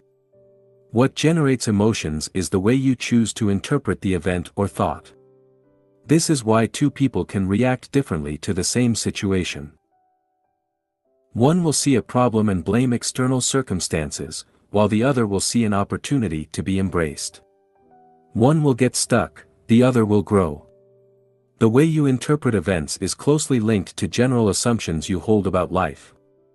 As such, it is essential we first delve into the underlying assumptions that lead to these interpretations. Exploring your assumptions. To enter a given emotional state, you made certain assumptions regarding how things should be. These assumptions constitute your subjective reality. Because you're convinced they are true, you don't question them. Below are some examples of assumptions you may have. Problems should be avoided. This is a problem. I should be healthy. I'll live at least until I'm 70. I must get married. Complaining is normal. There is nothing wrong with dwelling on the past. I need to worry about the future, and/or. Now, let's look at each one of these assumptions. Problems should be avoided. Many people want to get rid of their problems. But what if you can't, and what if you don't need to? For sure, some people have better problems than others, but everybody has problems. What if the assumption that you shouldn't have any problems is wrong? What if you need to learn how to dance in the rain and make the most of your problems? What if problems are just challenges to be overcome, and part of life? This is a problem. What if this thing you label as a problem is actually not a problem? What if it doesn't matter as much as you think? What if it's an opportunity in disguise? And how could you make it so? I should be healthy. We tend to take our health for granted, but we cannot guarantee we won't get sick tomorrow. What if your health is a blessing and not necessarily the default position? Wouldn't that make you think of your health in a different way? I'll live at least until I'm 70, you probably assume you'll live a long life, but what if that's not the case? Isn't living a long life a blessing rather than something you should take for granted? Unfortunately, some people die young, but that's the nature of reality. People say, he died too young, but is that correct? Isn't it more accurate to say that he just died? Neither too young nor too old. I must get married. Maybe, maybe not. That's just your interpretation. Shoulds are generally things society or your parents expect you to do, but it doesn't mean it has to be that way. These are often cultural norms or conditioned behaviors. Complaining is normal. Most complaining is a play of the ego and is not constructive. It doesn't help you and doesn't change anything. The only thing it does is strengthen your ego and offend people. Try to spend an entire week without complaining and see what happens. There is nothing wrong with dwelling on the past. You probably spend too much time dwelling on the past. Everybody does. But do you realize the past exists only in your mind? And do you realize you can't change it no matter what you do? Learning from your past is useful, dwelling on it isn't. I need to worry about the future. Worrying about the future is unavoidable to a certain extent, but it doesn't help. Instead, you should do the best you can in the present to avoid future problems. You don't need to have the perfect life to be happy. Happiness is a choice you need to make every day. You must practice it since, as we've seen before, external factors won't significantly affect your happiness. These are just some examples of assumptions you may hold. My intention here is to show you that your interpretations, and the emotions generated from them, are largely the result of the assumptions you hold about the world. Thus, to experience more positive emotions, it is important you spend time revising your assumptions. Analyzing your interpretations. As we've already seen, you interpret events based on your assumptions. Now, below are some questions to help you understand what I mean by interpretations. Do you think everything happens for a reason and embrace it, or do you play the victim? Do you believe temporary setbacks are just milestones that will lead you to succeed, or do you give up when you encounter your first major setback? Do you try to change things that cannot be changed, or do you accept them? Do you believe you're here for a reason, or do you wander through life without any clear purpose? Do you believe problems are bad and should be avoided, or do you believe they are a necessary part of life? Remember, what differentiates people who live a happy life from people who are miserable is often how they choose to interpret their lives. Action step. Write down interpretations of your emotions using the workbook, section 3. How to change your emotions, 2. Changing your story. Write down 1 or 2 emotional issues you currently have. Ask yourself, if I could get rid of some emotions, losing which ones would have the most positive impact on my life? Your interpretation of these issues. Ask yourself, what would I need to believe for my story to be true? New empowering interpretations that will help you deal with these issues. Ask yourself, what do I need to believe to avoid experiencing these negative emotions? 13. Letting go of your emotions. Emotions are just emotions. They are not you, they are not facts, and you can let them go. Hale Dworkin, the Sedona Method. As we've seen, interpretation, identification and repetition can lead to the creation of strong emotions. In this section, we'll see what you can do to start letting go of emotions that aren't helping you achieve the life you want. Emotions are energy in motion, but what happens when you prevent the energy from moving? It accumulates. When you repress your emotions, you interrupt the natural flow of energy. Sadly, nobody taught you how to deal with your emotions or even that both, positive and negative emotions, are a natural phenomenon. Instead, they told you that your negative emotions should be repressed because they are bad. As a result, you may have been repressing your emotions for years. By doing so, you let them sink deeper into your subconscious, allowing them to become part of your identity. They have often become patterns you may be unaware of. For instance, perhaps, you feel you aren't good enough. Or maybe you experience guilt on a regular basis. These are the results of core beliefs you developed over time by repressing your emotions. Most of us have too much emotional baggage and need to learn to let go of it. We need to declutter our subconscious and get rid of the negative emotions preventing us from enjoying life to the fullest. The fact is, your subconscious is already programmed to help you deal with life. Your subconscious ensures you don't accidentally forget to breathe, keeps your heart beating and regulates your body temperature among millions of other things. It doesn't need additional beliefs to function well. Neither does it need to store emotions. If you're like most people, you spend the majority of your time living in your head. As a result, you're largely out of touch with your emotions. To start letting go of your emotions, you must first become aware of them by becoming more in touch with your body and the way you feel. Below are a few simple steps you can take to start letting go of your emotions. 1. Observe your emotions with detachment. Whenever you experience a negative emotion, simply observe it with as much detachment as you can. That means getting in touch with your body. Realize that each thought or image crossing your mind isn't the emotion itself, it's only your interpretation of it. Practice feeling how it feels. Try to locate the emotion. Think of the way you would describe the emotion to someone else. Remember, don't engage in a story revolving around that emotion, and believe in whatever images or thoughts that arise when you experience that emotion. 2. Label your emotion. Remember, emotions are merely temporary experiences, or if you prefer, clothes you wear for a while. They aren't you. When you experience an emotion, you say things like, "I am angry," "I am sad," or "I am depressed." Notice how you instantly identify with your emotions. However, this is factually incorrect. The emotions you experience have nothing to do with who you really are. If you were your depression, you'll be depressed all day long every single second of your existence.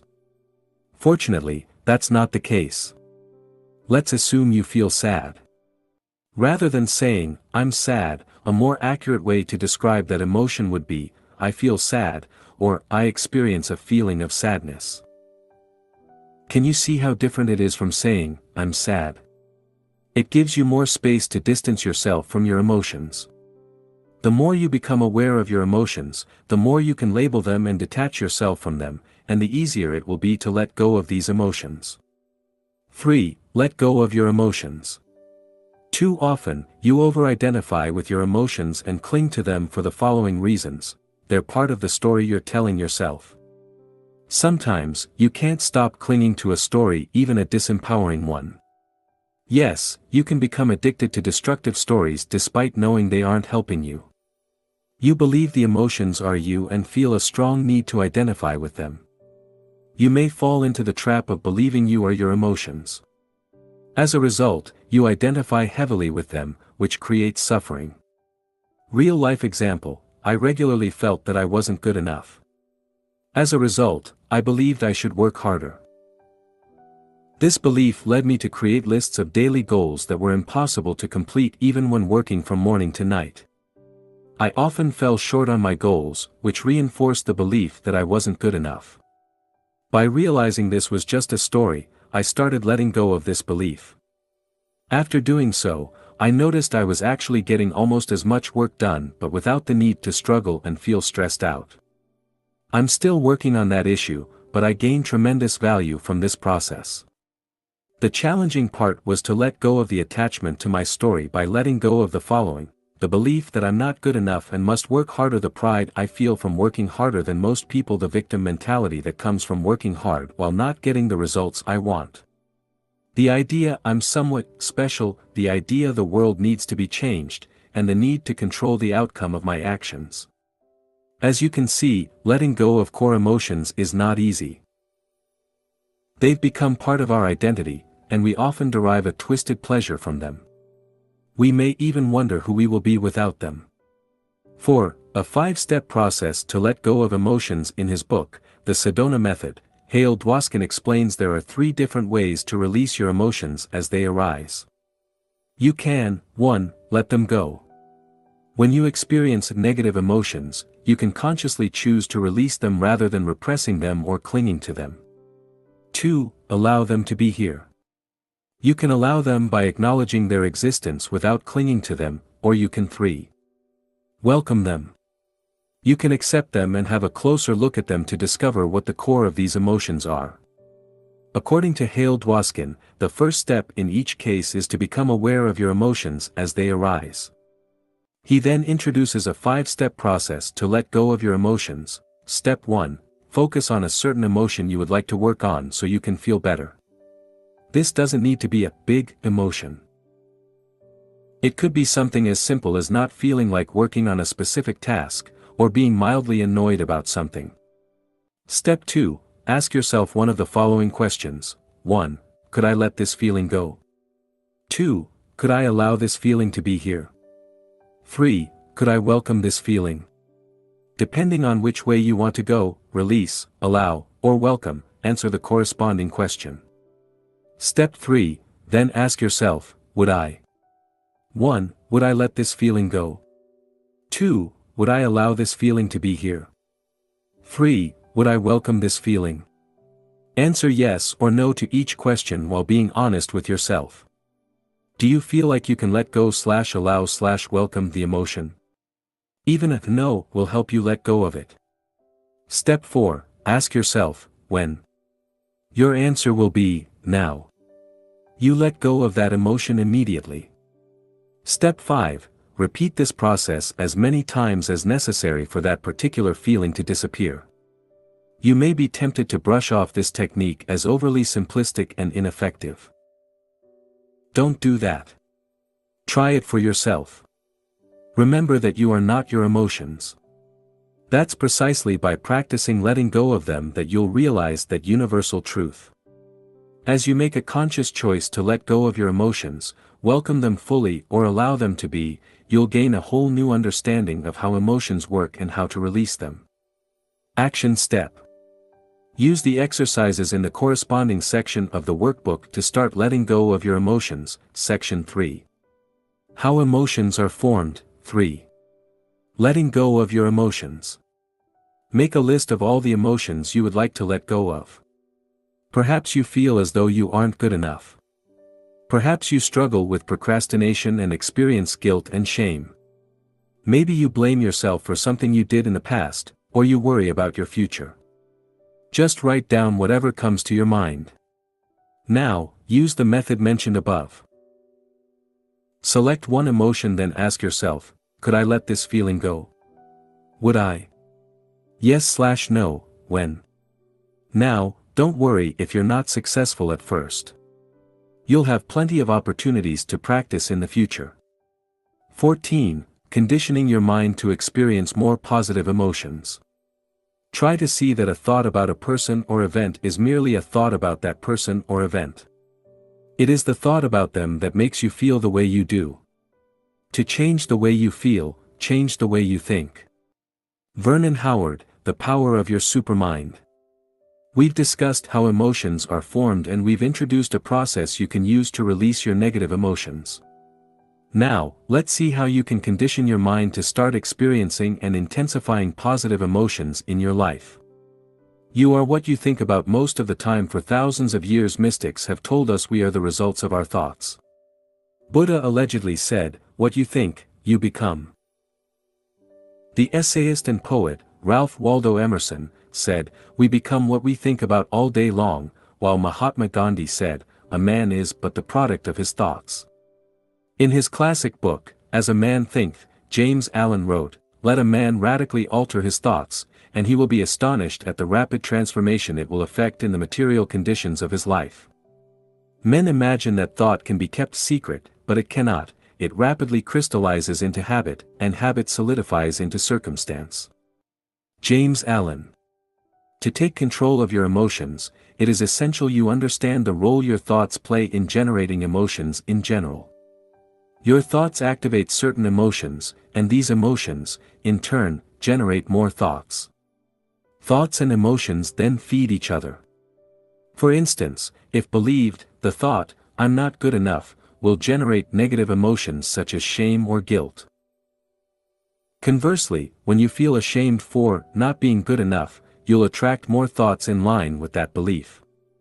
You will focus on the things you believe you aren't good at, or remember and dwell on past failures. This, in turn, will strengthen your erroneous belief. Thoughts generate emotions, and emotions dictate your actions.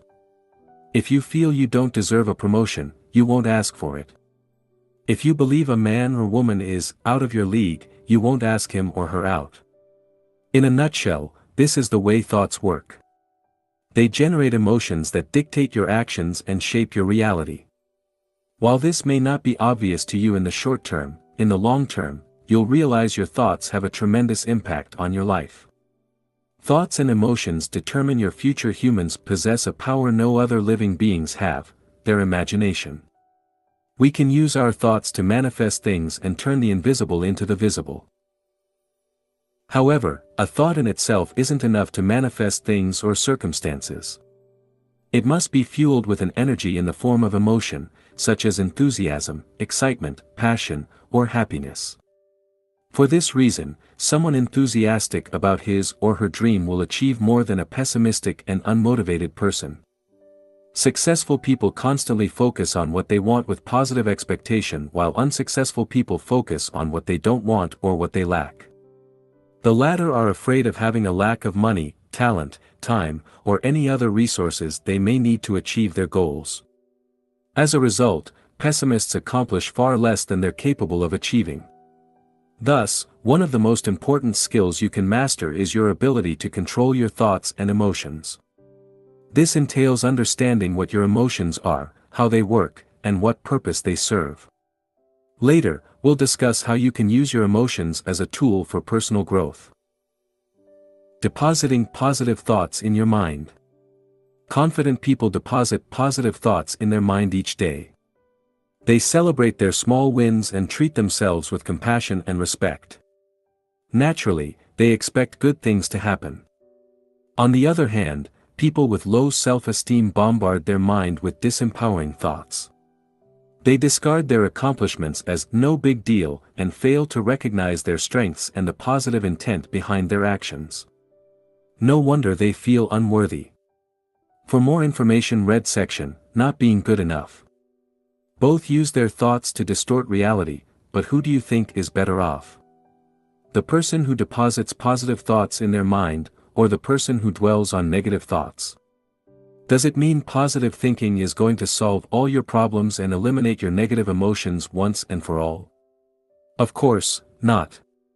Thought manipulation is simply one of the tools you can use to master your emotions. The limit of positive thinking. Repeating to yourself, "I'm happy, I'm happy, I'm happy," all day long won't turn you into a living Buddha. You may benefit from it, but you'll still experience negative emotions. Unless you know how to deal with negative emotions when they appear, you'll fall prey to your own disempowering story. This story could be why you're such a loser. Interestingly, people are often addicted to their story, even the negative ones, and are unable to let go of the why, because they are fundamentally flawed, will never be happy because aren't worthy of love, are never going to make it, and will never get married, and so on.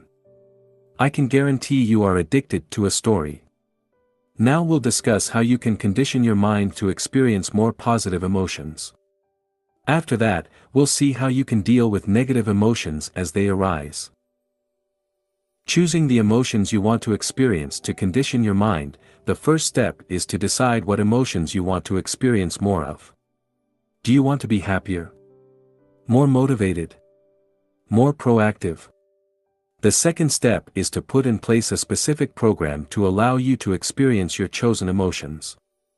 The final step is to practice feeling that emotion every day.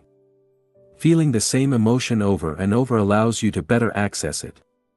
Neuroscience has shown that experiencing the same thought or emotion repeatedly strengthens the corresponding neural pathways, easing future access to that thought or emotion.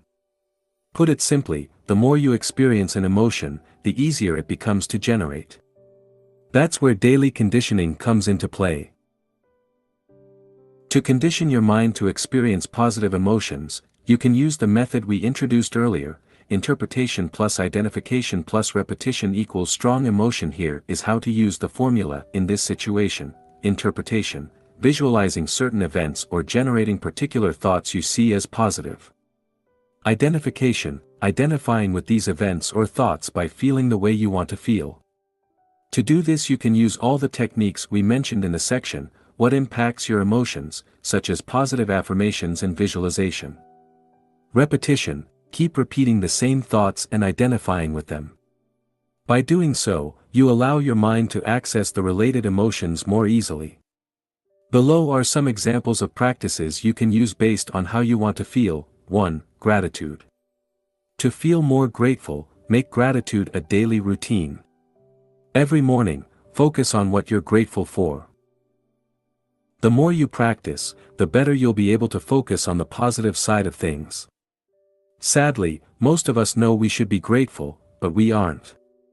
That's why we must cultivate gratitude. As the late Jim Rohn said, our emotions need to be as educated as our intellect. Here are some exercises you can use to cultivate a feeling of gratitude. A. Write down things you're grateful for. Take a pen and a piece of paper, or even better, a dedicated notebook, and write down at least 3 things for which you are grateful. This will help you focus on the positive side of things. B. Thank people who crossed your life. Close your eyes and think of people you've met. As you picture them one after the other, thank them while acknowledging at least one good thing they did for you. If you happen to picture people you don't like, thank them anyway and still look for one good thing they did for you. It could be making you stronger or teaching you a specific lesson. Don't try to control your thoughts, simply let the faces of people you know come to your mind. Release any resentment you feel or have felt. C. Focus on one object and appreciate its existence. Select one item in your room and think of the amount of work and number of people involved in the process of creating it and delivering it to you. For instance, if you select a chair, think of all the work necessary to create it. Some people had to design it, others had to find raw materials, and others had to assemble it. Truck drivers had to deliver it to the store. The store employees had to display it and promote it. You or someone else had to go and collect it. The car you drive also had to be built by other people, and so on. Think of how you benefit from this chair. Remember a time you were so tired you couldn't wait to sit. Didn't it feel great when you could finally sit? Thanks to the chair you can not only sit, but you can also use your computer, write, read, drink coffee, or have a pleasant conversation with your friends. D. Listening to gratitude songs/guided meditation. Listen to gratitude meditation. Search gratitude meditation on YouTube. 2. Excitement. Sometimes, you lose excitement. You feel as though you're running in circles trapped in the same old routine. To generate more excitement, spend a little time every morning visualizing all the things you want. Get excited about these things. Below are several ways to do it. Please note, this should be practiced on a regular basis. A. Write down what you want. Take a pen and piece of paper and write, "What I want," at the top of the page. Then, write down anything you can think of that excites you. B. Visualize what you want. Ask yourself, what do I really want, and visualize all the things you desire. Try to be as specific as possible. Clarity is power. Think of your ideal career, relationship or lifestyle, or any goals you want to accomplish in the coming decade or beyond. C. Create a goals/dreams journal. Buy a notebook and write down your goals in each area of your life. Review them each morning and keep adding pictures, drawings, or anything else to foster your enthusiasm. D. Vividly envision your ideal day. What would you eat for breakfast? How would you spend your day? With whom would you spend your day? What would you do in the evening? Where would you live? How would you feel? You can have several versions of your ideal day. Just make sure each version excites you. 3. Confidence/certainty. If you want to have more confidence in your ability to achieve your goals, visualize yourself as having already accomplished them, and feel good about it. Practice developing a sense of certainty. Commit to your vision in your mind. Each time you visualize your goal, give the energy of commitment to it. Know it's going to happen. 4. Self-esteem. To boost your self-esteem, keep track of your daily accomplishments. You do many things right, but you tend only to remember things you do wrong. No wonder your self-esteem suffers. Buy a notebook and dedicate it to this purpose. Record your accomplishments every day. Some examples of accomplishments would be: I woke on time. I ate some fruit. I cleaned my desk. I completed Project A. I exercised. I completed my morning ritual, and/or I read. As you can see, you don't have to write down anything big. In fact, by writing down small accomplishments, you condition your mind to look for more wins, which, over time, enhances your self-esteem. For more exercises related to self-esteem, refer to the section, Not Feeling Good Enough. 5. Decisiveness. As you practice being more decisive, you'll boost your productivity, which will affect your well-being. As we'll see in the section, Procrastination, stalling can create a lot of emotional suffering. To become more decisive, you can use the 5-second rule, introduced by Mel Robbins in her book of the same name. In it, Mel Robbins argues there is only one rule when it comes to productivity, success, or getting everything you ever wanted: you have to do something whether you feel like it or not. If you can do the things you don't feel like doing, you'll get everything you've ever wanted. Her 5-second rule states you have 5 seconds from the moment you have an idea to the moment you take action. If you fail to act within these 5 seconds, your mind will talk you out of it. The nature of the mind is to prevent us from doing anything scary or tiring. For instance, you have 5 seconds to introduce yourself to someone you want to talk to at an event, send that important email, or ask a question during a meeting. Exercise. Strengthen your decisiveness. To practice the 5-second rule, you can start with small things. Make a list of things you procrastinate over. Perhaps you put off washing the dishes, or cleaning your home. Maybe, you delay calling someone or sending some emails. Write it down. Now, select a couple of things on which you'll use the 5-second rule. Commit to using the rule for at least a week. When you think of washing the dishes, calling someone, or anything, count down from 5 to 0, and take action before you reach 0. Common mistakes to avoid when conditioning your mind. As you condition your mind to experience more positive emotions, avoid making the following mistakes: trying to implement too many changes at once. Stick to 1 or 2 exercises for a month or so before trying any other exercises. Starting too big, keep it small and make sure the exercises aren't too challenging. Remember, taking control of your emotions is a long-term game. It's a marathon, not a sprint. To learn more about how to create an exciting morning ritual, please consult my book, Wake Up Call: How to Take Control of Your Morning and Transform Your Life. Action Step. Refer to the corresponding section in the workbook and choose the emotions you want to experience more of. Section 3. How to change your emotions. 4. Conditioning your mind. 15. Changing your emotions by changing your behavior.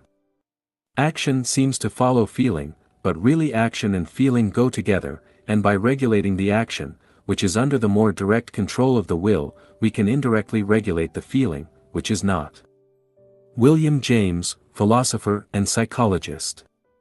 We've seen you can influence your emotions by using your body, mind, or words. We've also discussed how you can change your interpretations of thoughts or events to change your emotional state. Unfortunately, when negative emotions suddenly arise or are too strong, changing your body posture or using positive affirmation might not be enough. In fact, trying to replace a negative emotion by a more positive one often fails. You cannot always overcome depression by cheering up or counteract grief by deciding to just feel good. Neither can you expect profound sadness to disappear by repeating the phrase/mantra, "I'm happy, I'm happy, I'm happy." However, you can influence the way you feel by changing your behavior. As you alter your behavior, your feelings will change accordingly. It may happen almost immediately, as when you distract yourself from mild anger by performing a task. Or it may take weeks or even months while you deal with profound emotions such as intense grief or depression. To start changing the way you feel, whenever you experience a negative emotion, ask yourself the following questions: what causes that emotion, and what can I do about my present reality? After asking these questions, identify concrete actions you could take to change your emotional state. Remember, by nature, emotions will fade as time passes. That is, unless you reinforce them by replaying the same situation over and over in your mind.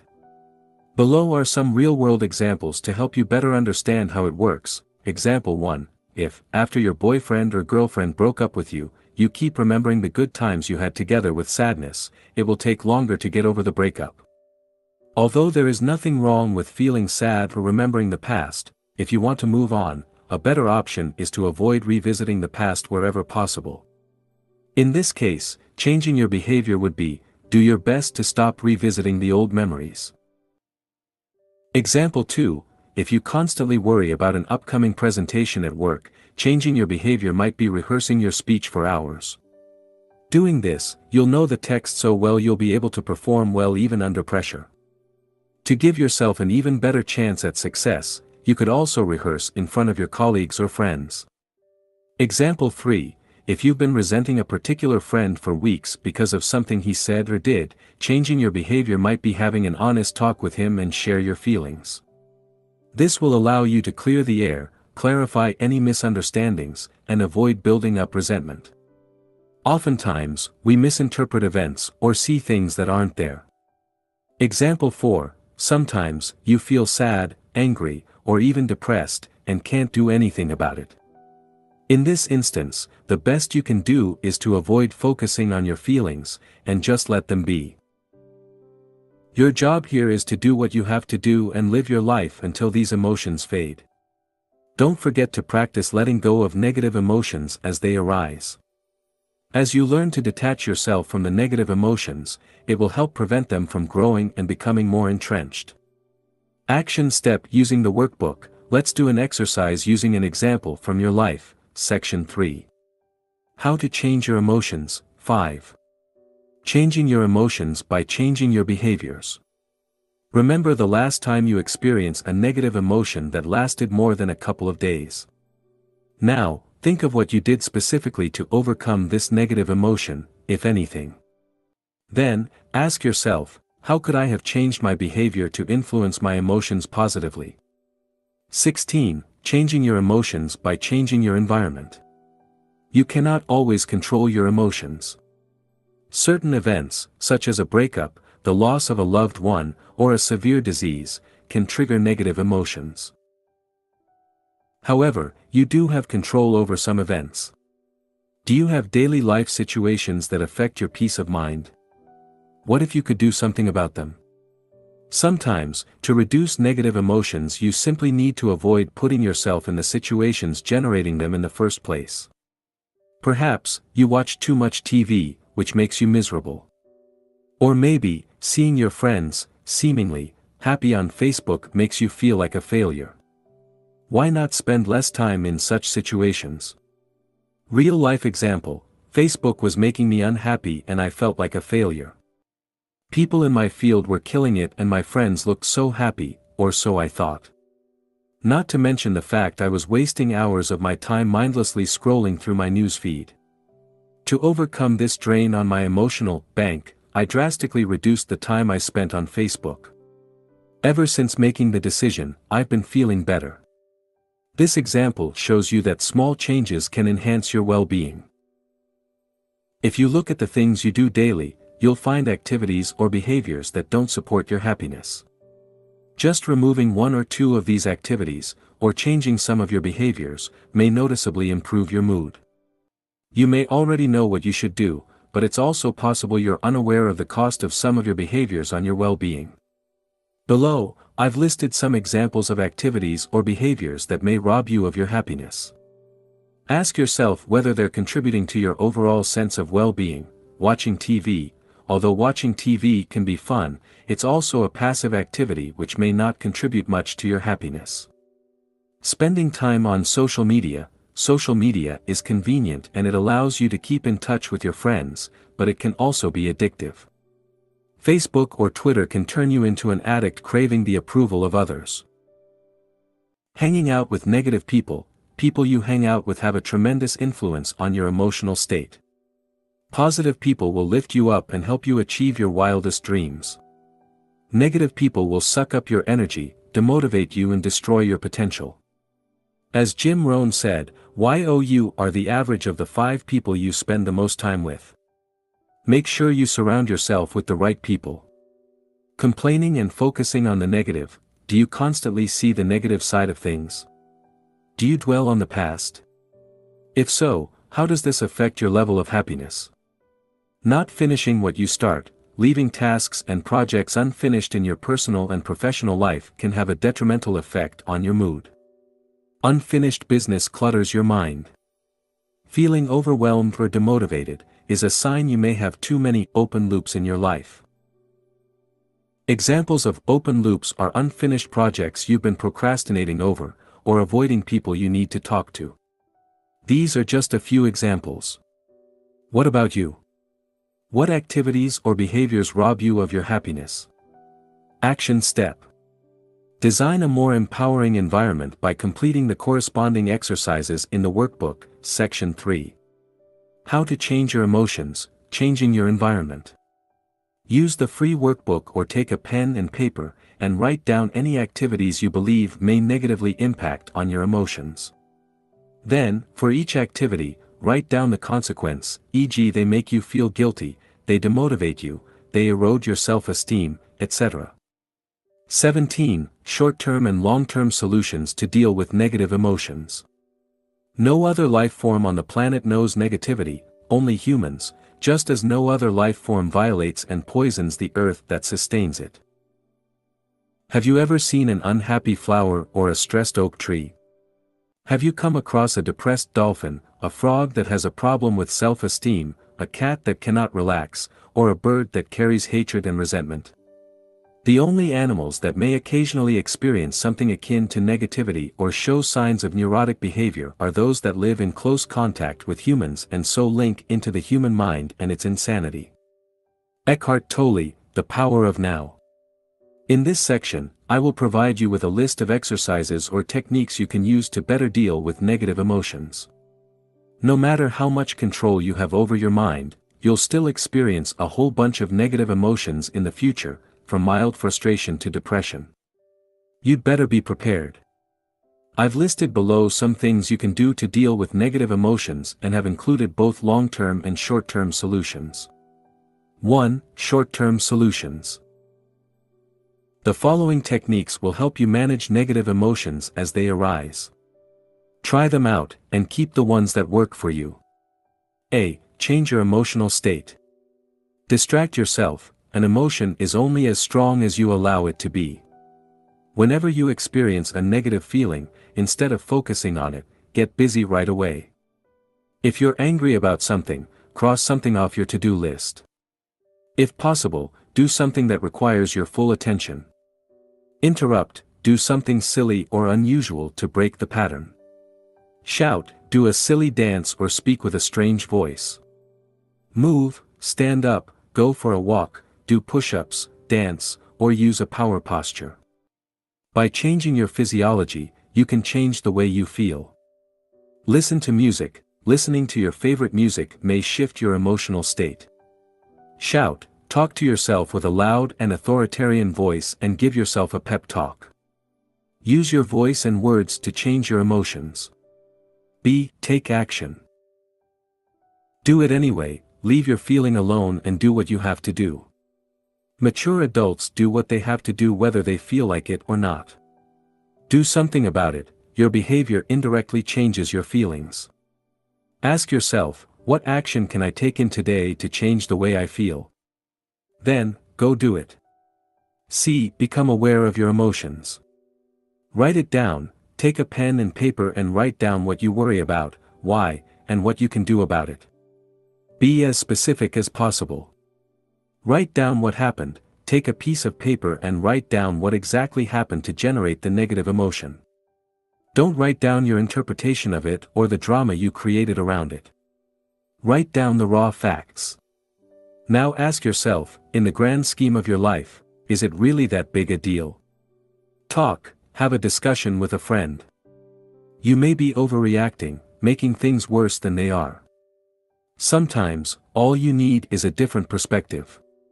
Remember a time when you felt good about yourself. This can help you get back in that state and gain a new perspective. Ask yourself the following questions: how did it feel? What was I thinking at the time? What was my outlook on life at the time? Let your emotion go. Ask yourself, can I let that emotion go? Then, allow yourself to release it. Allow your emotions to be. Stop trying to resist your emotions or to change them. Allow them to be what they are. Embrace your emotion, stay with your emotions. Look at them as closely as possible while doing your best to remain detached. Become curious about them. What are they exactly at their core? D. Just relax. Rest, take a nap or a break. When you're tired, you're more likely to experience negative emotions than when you are properly rested. Breathe slowly to relax. The way you breathe affects your emotional state. Use breathing techniques to calm you down, or to give you more energy. Relax, take a few minutes to relax your muscles. Start by relaxing your jaw, the tension around your eyes and the muscles on your face. Your body affects your emotions. As you relax your body, your mind also relaxes. Bless your problems, thank your problems. Understand they are here for a reason and will serve you in some way. 2. Long-term solutions. The following techniques will help you manage your negative emotions long-term.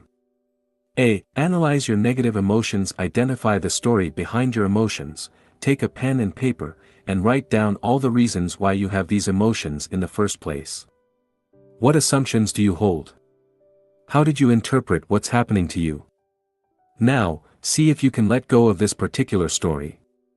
Write down your emotions in a journal. Take a few minutes each day to write down how you felt. Look for recurrent patterns.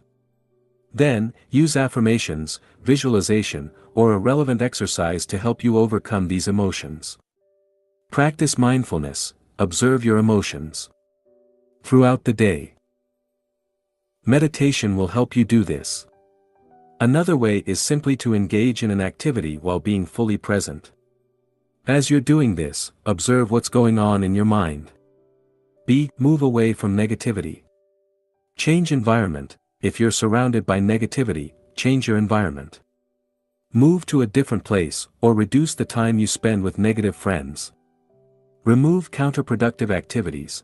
Remove or reduce the time you spend on any activity not having a positive impact on your life. This could be reducing the time you spend watching TV or surfing the internet. C. Condition your mind. Create daily rituals. This will help you to experience more positive emotions. Meditate, exercise, repeat affirmations, create a gratitude journal, and so on. The best time to deposit positive thoughts in your mind is right before going to sleep and first thing in the morning. Exercise regularly. Exercise improves your mood and is good for your emotional and physical health. D. Increase your energy. The less energy you have, the more likely you are to experience negative emotions. Improve your sleep. Make sure you get enough sleep. If possible, go to bed and wake up at the same time every day. Eat healthier food. As the saying goes, you are what you eat. Junk food will negatively impact your energy levels, so take steps to improve your diet. Rest, take regular naps, or take a few minutes to relax. Breathe, learn to breathe properly. E. Ask for help. Consult a professional. If you have deep emotional issues such as extreme low self-esteem or depression, it might be wise to consult a professional. Action step. Write down one short-term and one long-term technique you want to use. Ask yourself, among the items on the list, what is the one technique that will best help me deal with negative emotions? Section 3. How to change your emotions, short-term solutions/long-term solutions. Part 4. How to use your emotions to grow. I suggest to you that every situation, every moment, provides the opportunity for self-growth and development of your character. Reality keeps bringing us circumstances. Sometimes I picture them as waves breaking on the shore, and we have the chance to keep merging with that reality to fit ourselves to it, to dive into those waves. David K. Reynolds, author of Constructive Living. We've seen what emotions are, how they are formed, and how you can reprogram your mind to experience more positive emotions. Now, let's see how you can use your emotions as a tool for personal growth. Most people underestimate how useful emotions can be. They never truly realize they can use their emotions to grow. Think of it this way. Your emotions send you a message. They tell you that your current interpretation of reality is biased. The problem is never reality, but the way you interpret it. Never forget, you have the power to find meaning and joy even in the worst situations. For instance, Alice Sommer had every reason in the world to feel hopeless.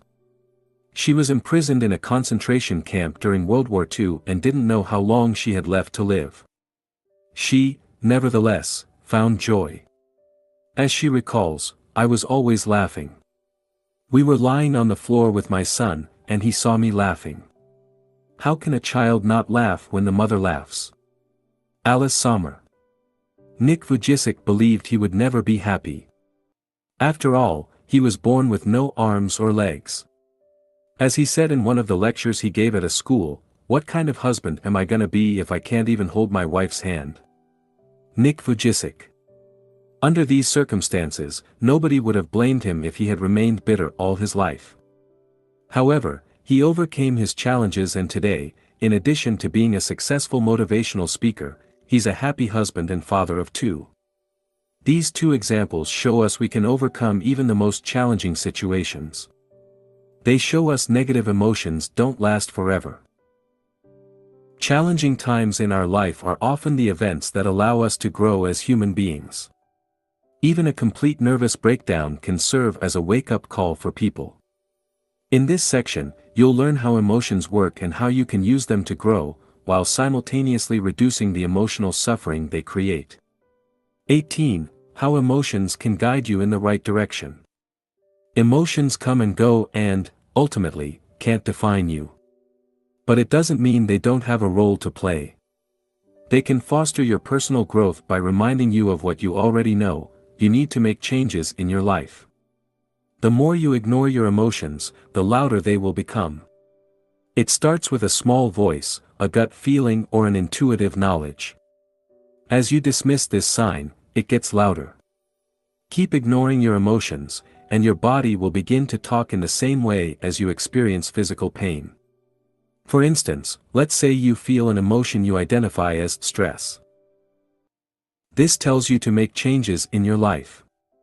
It could involve moving away from a stressful situation, improving the situation, or changing how you interpret it. One thing is sure, you need to do something about it.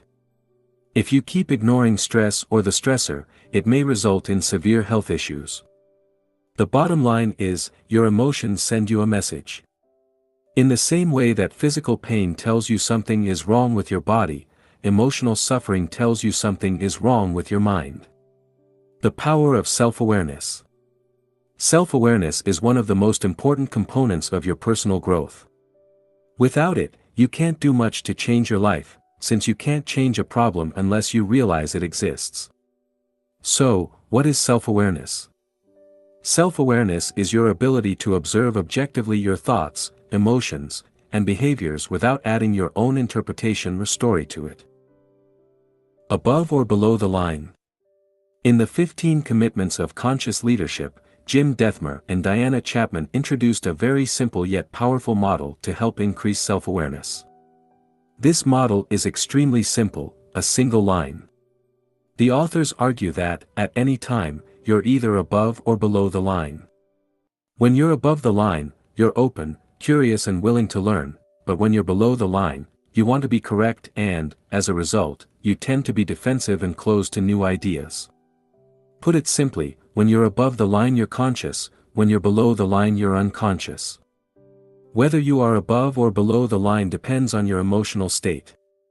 When you sense a threat to your physical survival or to your ego, you fall below the line and try to protect yourself in order for you, or your ego, to survive. Conversely, when you operate above the line, you're in a positive state of mind. Your creativity, innovation, and collaboration are at their best, resulting in enhanced performance. Your ability to recognize when you fall below the line largely determines how well you can control your emotional state. You can't change an emotion if you don't notice its presence. This is what being aware or conscious means. Below are some examples of above the line and below the line behaviors. Above the line, you are curious, listening, consciously feeling emotions, discussing without being argumentative, appreciating, taking responsibility, and questioning your beliefs. Below the line, you are clinging to an opinion, finding fault, arguing, rationalizing and justifying, gossiping, enrolling others to affirm your beliefs, and attacking the messenger. Fear versus love. Another simple model you can use is the fear versus love model. Throughout your day, you either act out of fear or out of love. You act out of fear and your focus is on getting something, be it other people's approval or attention, money or power. On the other hand, when you act out of love, your main focus is on giving, be it your time, money, love, or attention. You want to share and improve the lives of people around you, not for your own interest, but simply for the sake of it. While your actions can simultaneously reflect your desire to give and to receive, one or other of these components is generally more pronounced. To master your emotions, you must learn to identify whether you're acting out of love or fear. For instance, look at one of your major life goals. Is it a fear-based goal or a love-based goal? Are you trying to give and contribute to the world, or are you trying to take from it? For instance, let's say you want to become an actor. Some of the reasons for that could be the following: 1. Making money. 2. Being famous. 3.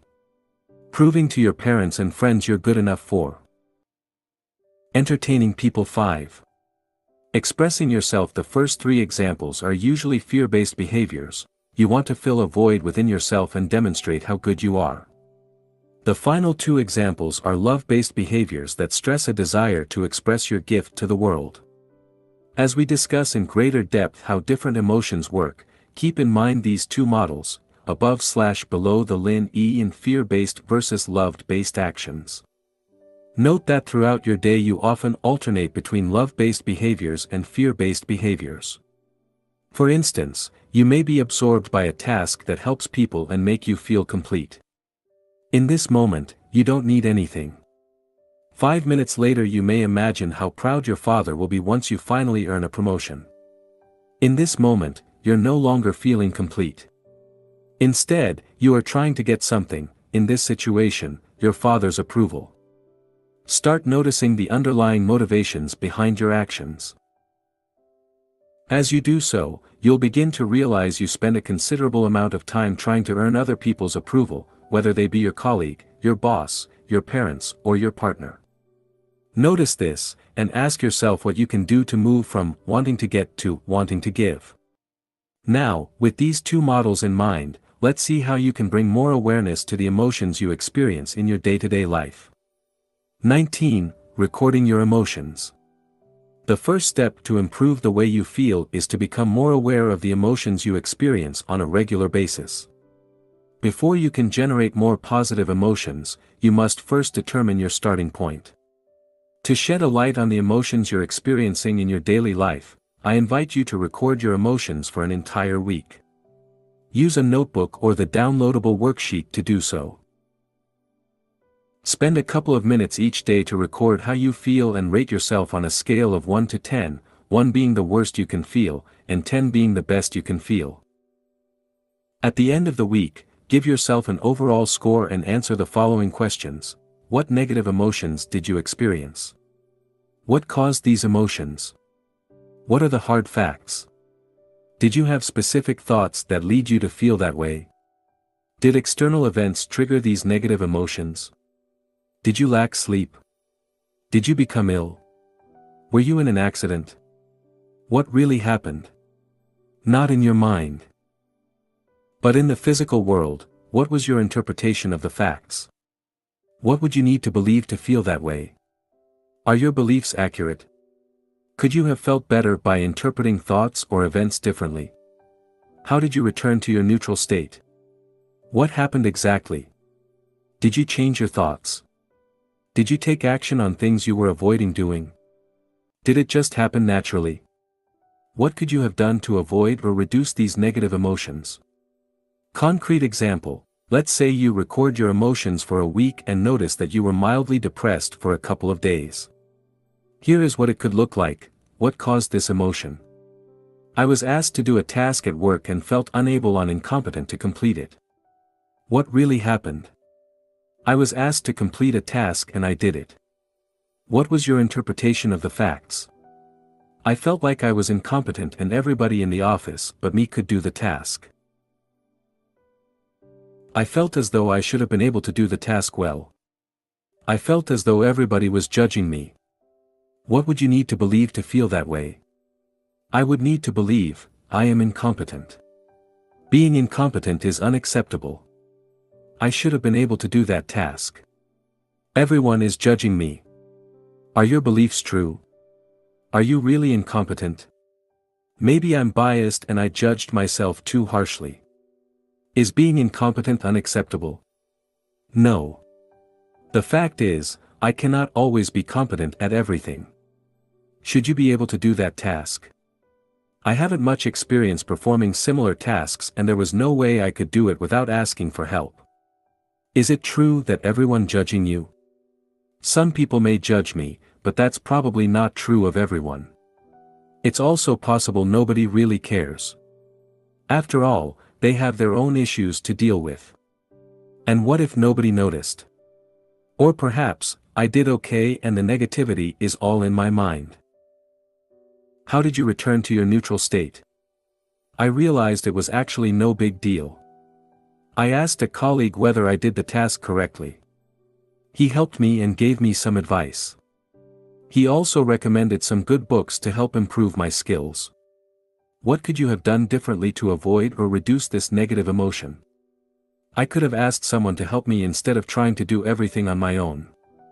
As you go through this process, you'll notice what causes you to experience negative emotions. You'll be able to identify self-defeating behaviors and overcome them using daily conditioning and affirmation. Additional tip: remember to write down how you feel each day using a dedicated journal. This will help you detach yourself from your emotions as you realize ups and downs are a normal part of living. Action step: record your emotions using the workbook, section 4. How to use your emotions to grow. Record your emotions. 20. Not being good enough. When I won the Oscar, I thought it was a fluke. I thought everybody would find out, and they'd take it back.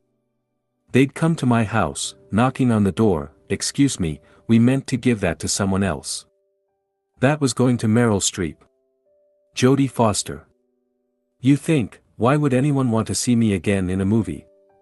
And I don't know how to act anyway, so why am I doing this? Meryl Streep, do you feel as though you aren't good enough? Guess what? You're not the only one.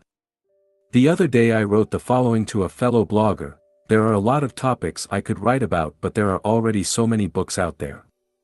Sometimes, I'm like, what's the point? He replied, I know the feeling of, what's the point? Everything worth saying has already been said. And who am I to write about it anyway? What have I achieved so far? Ah, well. I guess it's natural. Good to know that we're not the only ones struggling. Whether or not you're aware of it, millions of people feel the same way.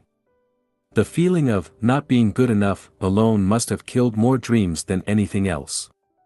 And who has never felt that way? Here is a non-exhaustive list of how I felt in my life. I'm not a good enough writer. I'm not charismatic enough, I'm not competent enough, I'm not confident enough, I'm not courageous enough, I'm not disciplined enough, I'm not good enough at public speaking, I'm not handsome enough, I'm not inspiring enough, I'm not interesting enough, I'm not making enough money, I'm not muscular enough, I'm not patient enough, I'm not perseverant enough, I'm not proactive enough, I'm not productive enough, I'm not smart enough, I'm not taking enough action, I'm not tough enough, I'm not working hard enough, my English isn't good enough, my Japanese isn't good enough, and my memory isn't good enough. And I could go on. People who feel they aren't good enough tend to have low self-esteem. They focus on what they aren't good at while filtering out all the things they are good at. Try complimenting them and all you'll hear is, "It's no big deal." Worse, they may even think you're being polite, or trying to manipulate them.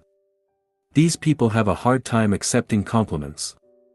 Instead of a simple thank you, they return the compliment, or downplay their role. Perhaps, you're acting the same way. See if you do one of the following things when receiving a compliment. 1. Dismiss the whole thing as being no big deal, anybody could have done it. 2. Talk about all the things you did wrong while explaining what you could have done better. 3. Try to return the compliment, "Thank you. I think you did a fantastic job, too." Notice your inability to accept a compliment 100% in the 3 cases above. You may not only brush off your accomplishments, but also magnify every single of your failure to reinforce the case you aren't worthy. You keep a long list of your failures, unwilling to let go of them as they fit your story. Who would you be if you were no longer the man or woman who's never good enough?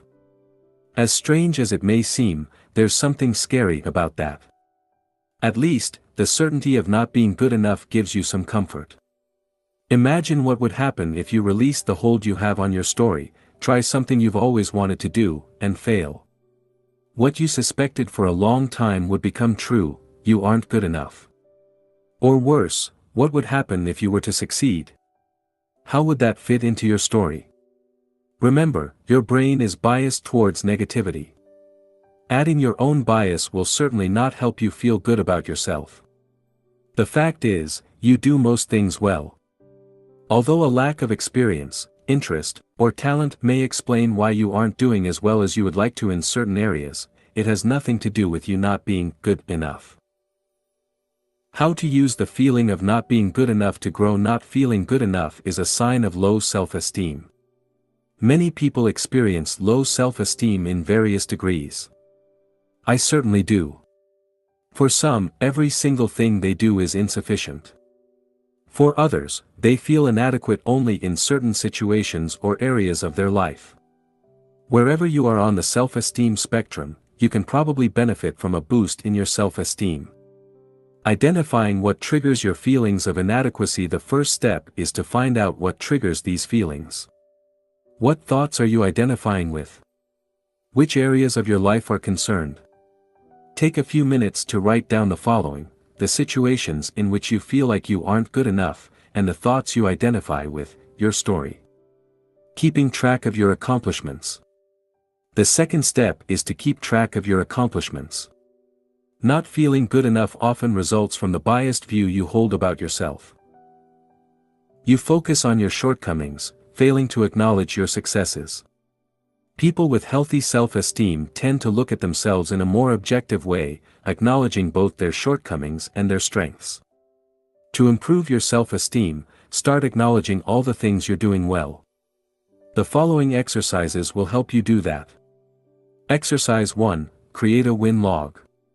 One of the best ways to acknowledge your accomplishments is to write them down. For this exercise, I encourage you to use your dedicated notebook. 1. First, write down everything you've accomplished in your life.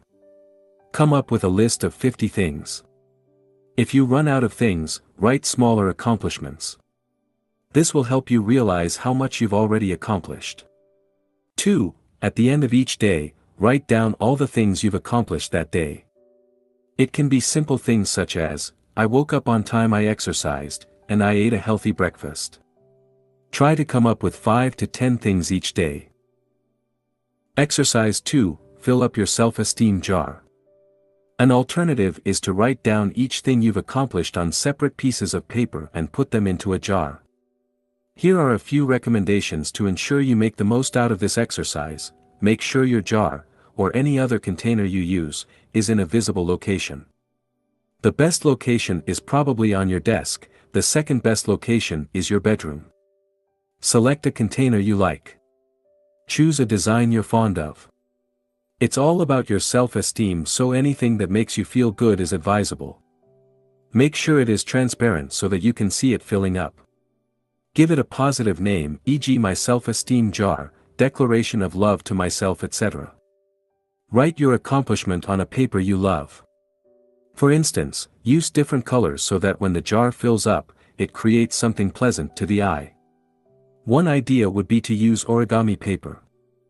Write with your favorite pen.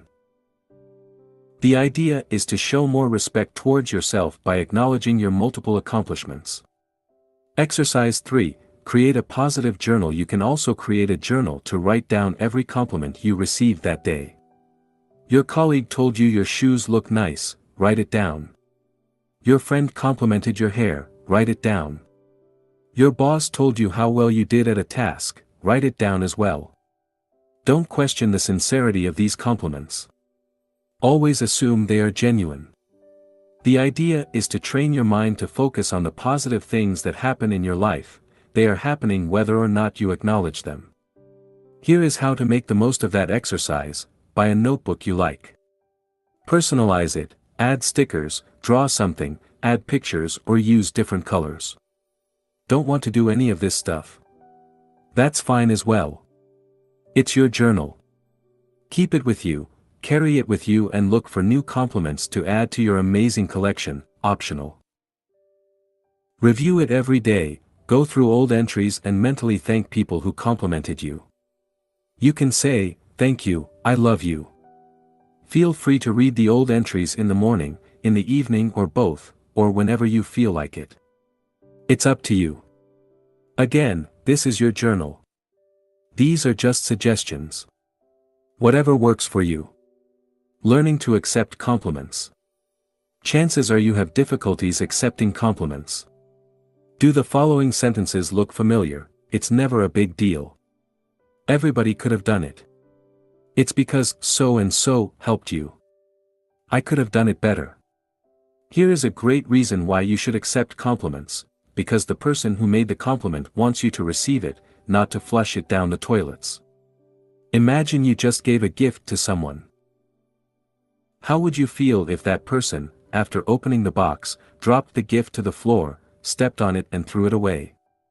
You won't like it, would you? Sadly, that's what we often do when we receive a compliment. When we refuse to accept a compliment, we are disrespecting the person who went out of their way to deliver it. Wouldn't you want your compliment to be accepted wholeheartedly?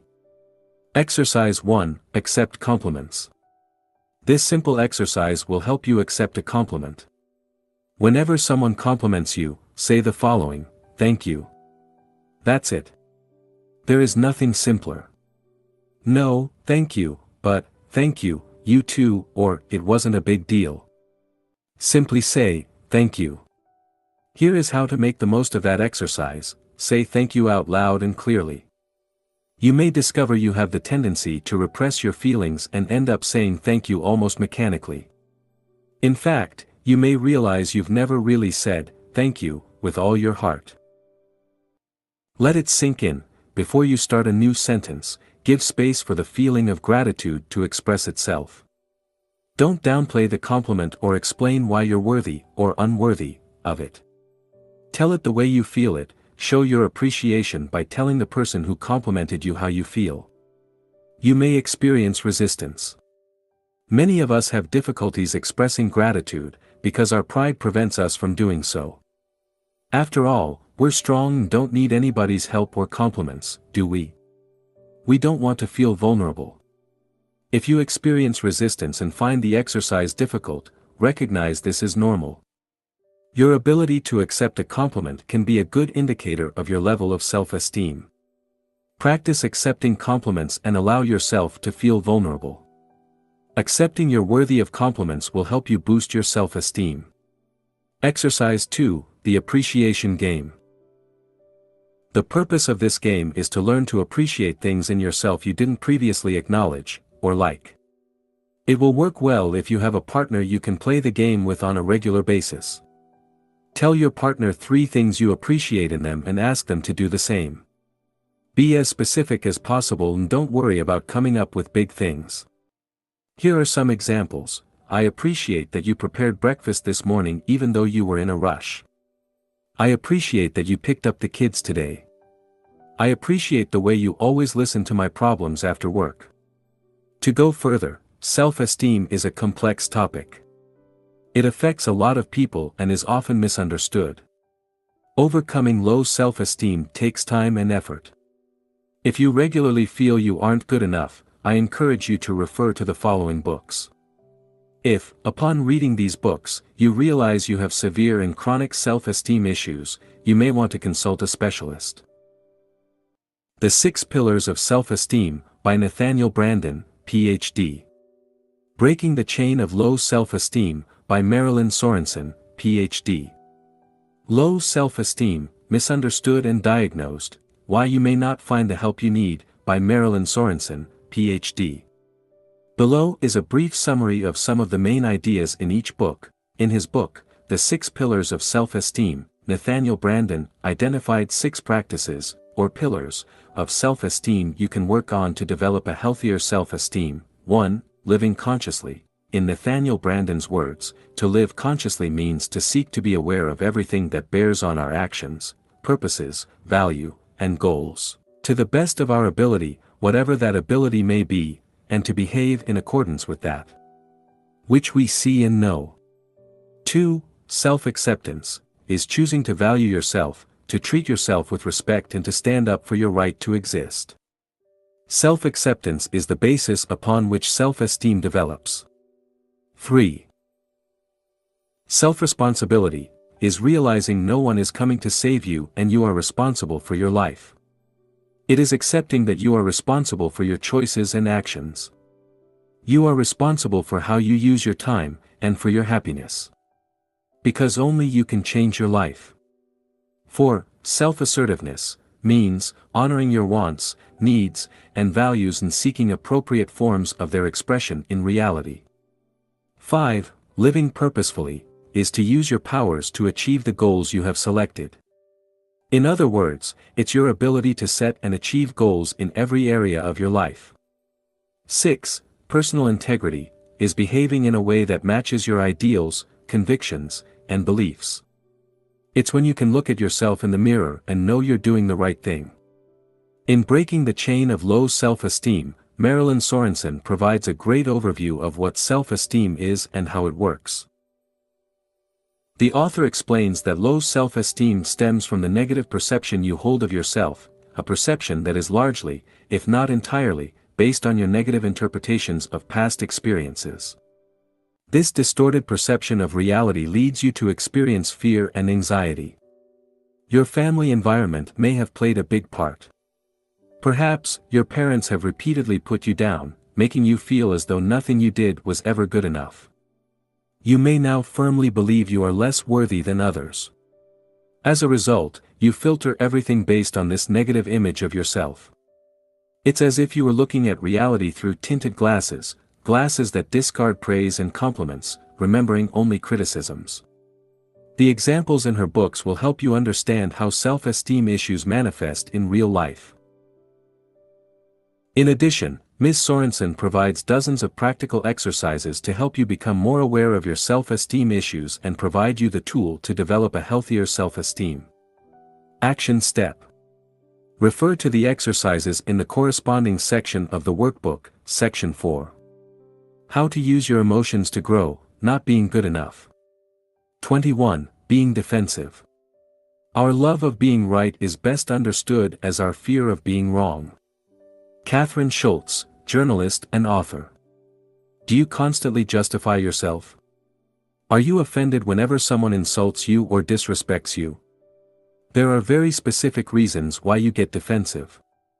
By becoming conscious of these reasons, you'll learn a lot about yourself and be able to let go of that desire to defend yourself. First, let's see why you get defensive. Why you get defensive. The need to defend yourself stems from your desire to protect your story, or your ego. Every time your ego is threatened, you are triggered and feel the need to defend it. I believe there are three main reasons why you are triggered. 1. There is part of truth in what you were told. 2. You believe there is part of truth in what you were told. 3. A core belief you hold has been attacked. Note that because we all have different stories, what triggers you might not trigger someone else.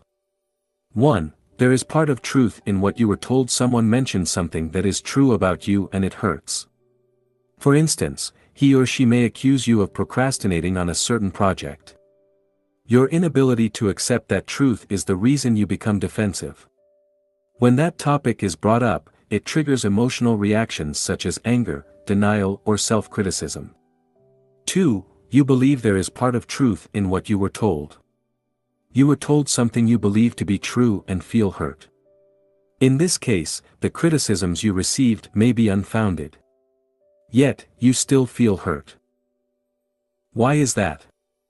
It's because what you were told confirms the disempowering beliefs you hold about yourself. For instance, let's say you believe you aren't good enough. This belief pushes you to work harder than anybody else. Now, how would you feel if someone accused you of being lazy? You would feel offended, wouldn't you? However, that wouldn't be because you're actually lazy, but because of your belief that you should work harder. 3. One of your core beliefs has been attacked. Someone directly or indirectly attacks one of your core beliefs, and you feel the need to defend yourself. This could be a religious belief, a political belief, or a more general belief about the world or yourself. The more attached you are to this belief, the stronger your emotional reaction will be. Here is a great example: because they believed Donald Trump was evil, some liberals had strong emotional reactions after he was elected president. Some shouted and even became violent. On the other hand, many conservatives were delighted by Trump's victory. How come people can react so differently to the same event? This is because of their core beliefs. Both Democrats and Republicans strongly identify with their political beliefs. This led hardcore Democrats to burst into tears and hardcore Republicans to rejoice. Whenever a belief you're strongly attached to is attacked or challenged, you'll experience an emotional reaction. The deeper the belief is, the stronger the emotional reaction will be when it is attacked. An extreme example would be someone ready to kill anybody who dares to criticize his or her religion. How to use this emotion to grow. Look at the situations that triggers you. Whenever you feel offended, ask yourself why. What belief led you to defend yourself? Can you let go of this belief? And is this belief really true? By doing this, you'll learn a great deal about yourself.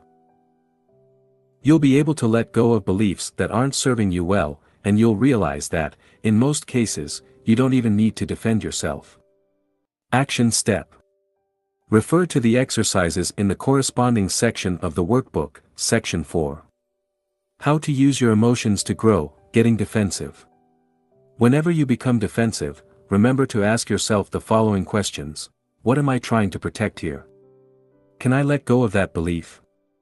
What would I be without that belief? 22. Stress and worry. Within every worry is an opportunity for positive action. In every lie, there is a kernel of truth. Behind every neurotic symptom is the misdirected desire to live fully and well. David K. Reynolds, Constructive Living. Have you ever wondered what stress is and why you experience it? Most people believe a situation can be stressful. The truth is, stress doesn't exist outside of yourself and, therefore, no situation can be said to be stressful in itself. Yet, my guess is you experience stress on a regular basis. And probably more often than you would like to. Stress alone is responsible for tens of thousands of deaths every year. Stress does more harm than many diseases and leaves countless families grieving the loss of a loved one. This is why it is essential you take active steps towards reducing your stress levels. Taking responsibility for your stress. Stress is something you have some control over and, therefore, must take responsibility for. The more you take responsibility for it, the better you'll be able to reduce it. Stress happens for various reasons and manifests in numerous situations. The traffic jam on your way to work, a business presentation, tensions with your boss, or frequent disputes with your spouse, all constitute potential sources of stress. There are two ways you can reduce stress: by avoiding situations you perceive as stressful, and by becoming better at dealing with stressful situations. We'll see how you can use these methods to reduce your stress levels. How you can use stress to grow. Exercise. Make a list of your major sources of stress. Let's look at specific situations that are sources of stress for you. Using the workbook, write down what causes the most stress in your typical week. Come up with at least 10 things. Reframing stress. Emotions arise as a result of your interpretation of events. The mere fact you experience stress, or any other emotion, means you've added your own interpretation to what is happening. Otherwise, you would have a stress-free life. Now, look at your list of stressful situations. For each situation, ask yourself the following questions: is that situation stressful in itself? What do I need to believe to experience stress in that specific situation? What would I need to believe to reduce or remove stress in that particular situation? Let's say you're stuck in a traffic jam and you find it stressful. Is that situation stressful in itself? No, not necessarily. The traffic jam exists and there is nothing wrong with it, per se. What would I need to believe to experience stress in that specific situation? I would need to believe there shouldn't be any traffic jams, and therefore, something is wrong. The traffic jam is a stressful event in itself. I should be where I need to go, instead of being stuck in traffic. I can do something about it. What would I need to believe to reduce/remove stress in that particular situation? I would need to believe that a traffic jam is a normal event like anything else. I don't necessarily have to experience stress just because I'm stuck in traffic.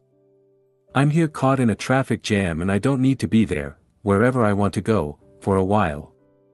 I can't do anything about it, so I might as well enjoy it, or at least don't stress over it. Dealing with worry. Worry differs from stress as it isn't the result of something you experience in the present, but a concern you have regarding events from the past or events that may happen in the future.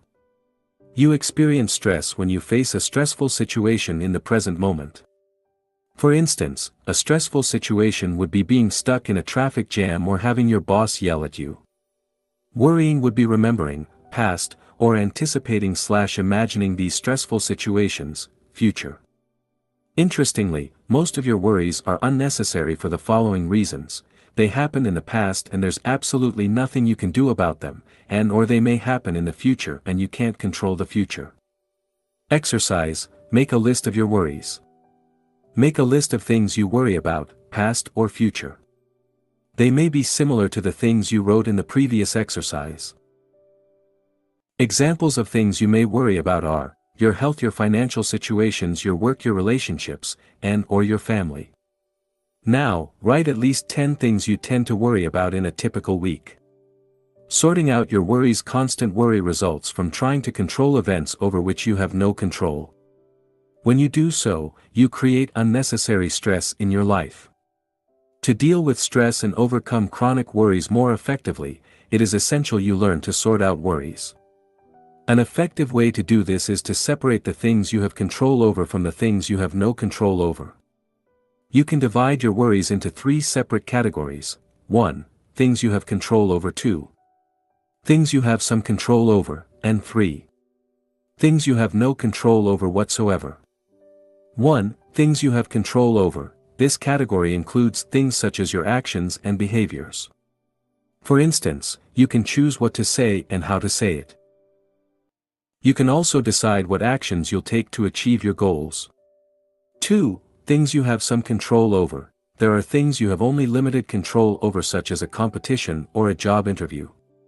You can't be absolutely certain you'll win a tennis match, but you do have some control over its outcome. For instance, you can choose to train harder or hire a great coach. Similarly, you can prepare for a job interview by conducting extensive research about the company you apply to, or by doing a mock interview. You don't, however, have absolute control over the outcome of the interview. 3. Things you have no control over. Unfortunately, there are also many things you have no control over. These are things such as the weather, the economy, or traffic jams. Exercise. Sort out your worries. Look at your list of stressful situations. Next to each item, put C, control, SC, some control, or NC, no control. This simple act of sorting out your worries already helps reduce them. As you identify things you have no control over, you can let go of your urge to worry. Now, for things you have some control over, write down what you could do about it. What concrete actions could you take to alleviate them?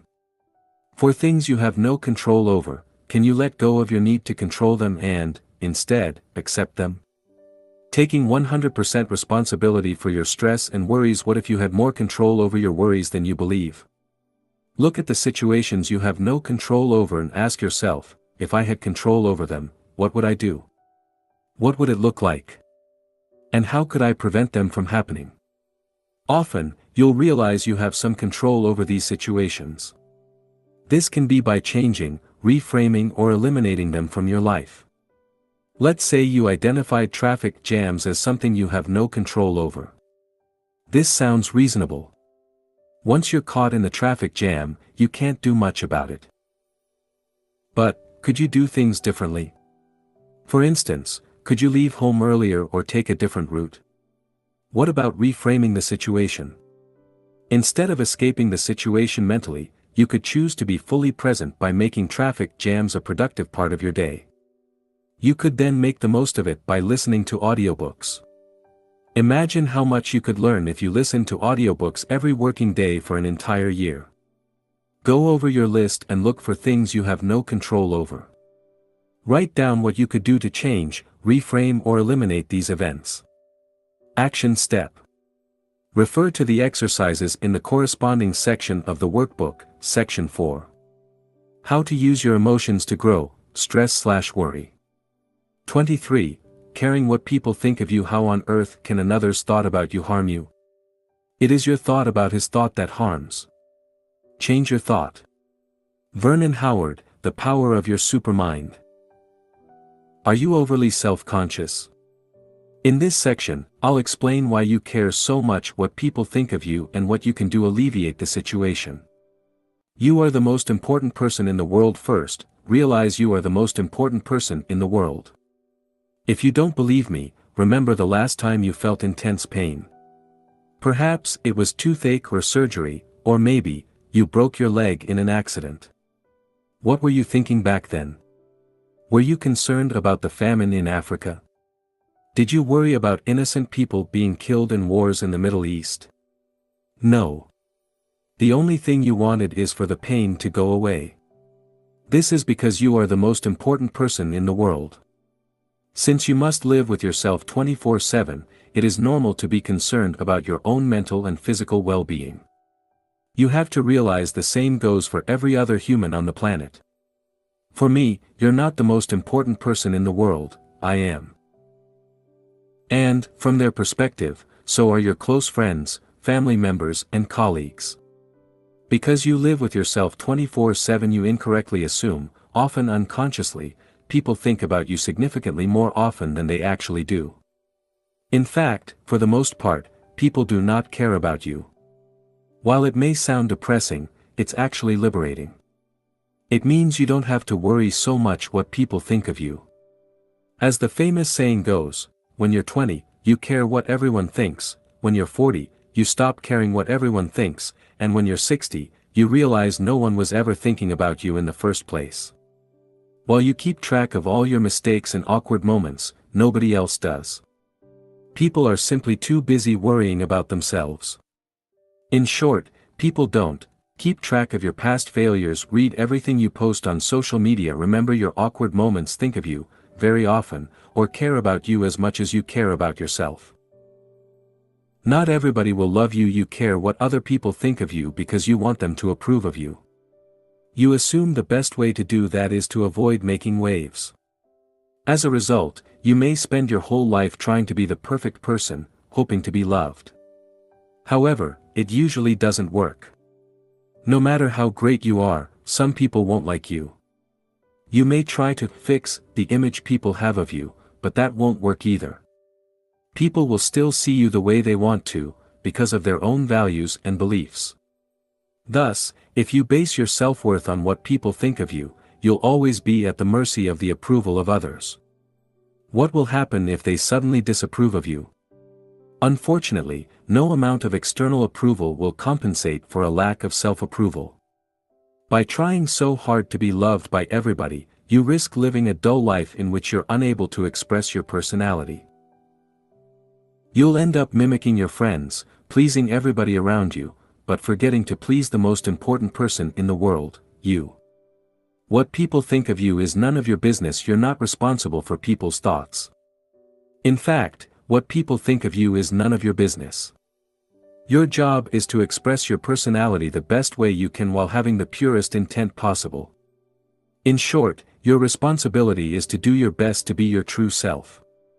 Then, people may or may not like you, and either way is fine.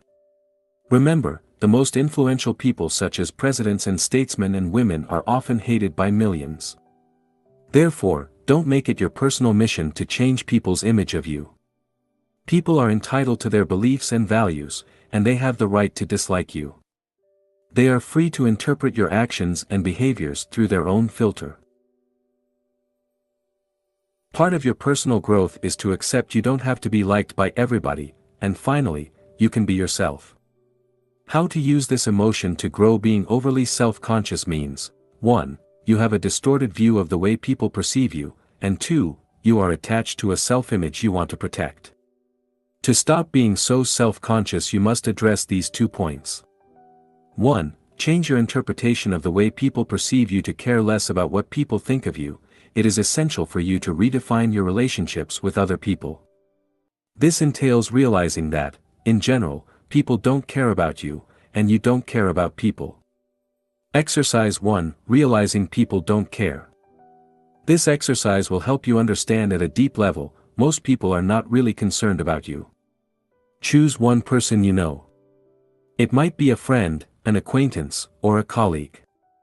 Ask yourself how often you think about that person in your daily life. Now, put yourself in the shoes of that person. How much do you imagine he or she thinks about you during an average day? How much does he or she keep track of what you do or say? What do you think he or she is worrying about right now? Repeat this process with at least 2 more people. As you do this exercise, you'll probably realize other people are simply too busy to think of you often. After all, they live with themselves 24/7. In their own eyes, they are the most important person in the world. Not you. And this is only to be expected. Exercise 2, realizing you do not care. You're not that concerned about other people either. The following exercise will make you realize this. Go through your day and try to remember all the people you met or interacted with. It might be the waitress or the customers in the restaurant you lunched in, the people you saw on the street, and so on. Ask yourself how much you thought about these people prior to this exercise. You probably didn't think of them at all, did you? As you can see, you don't really have time to worry about other people. Most of the time you are concerned only about yourself. It's not to say you have no compassion or are a selfish jerk. You're merely being human. Stop being overly attached to your self-image. If you are overly self-conscious, chances are you worry too much about the way people perceive you. Perhaps you want their approval or are afraid they will judge you. It is essential you learn to let go of this self-image.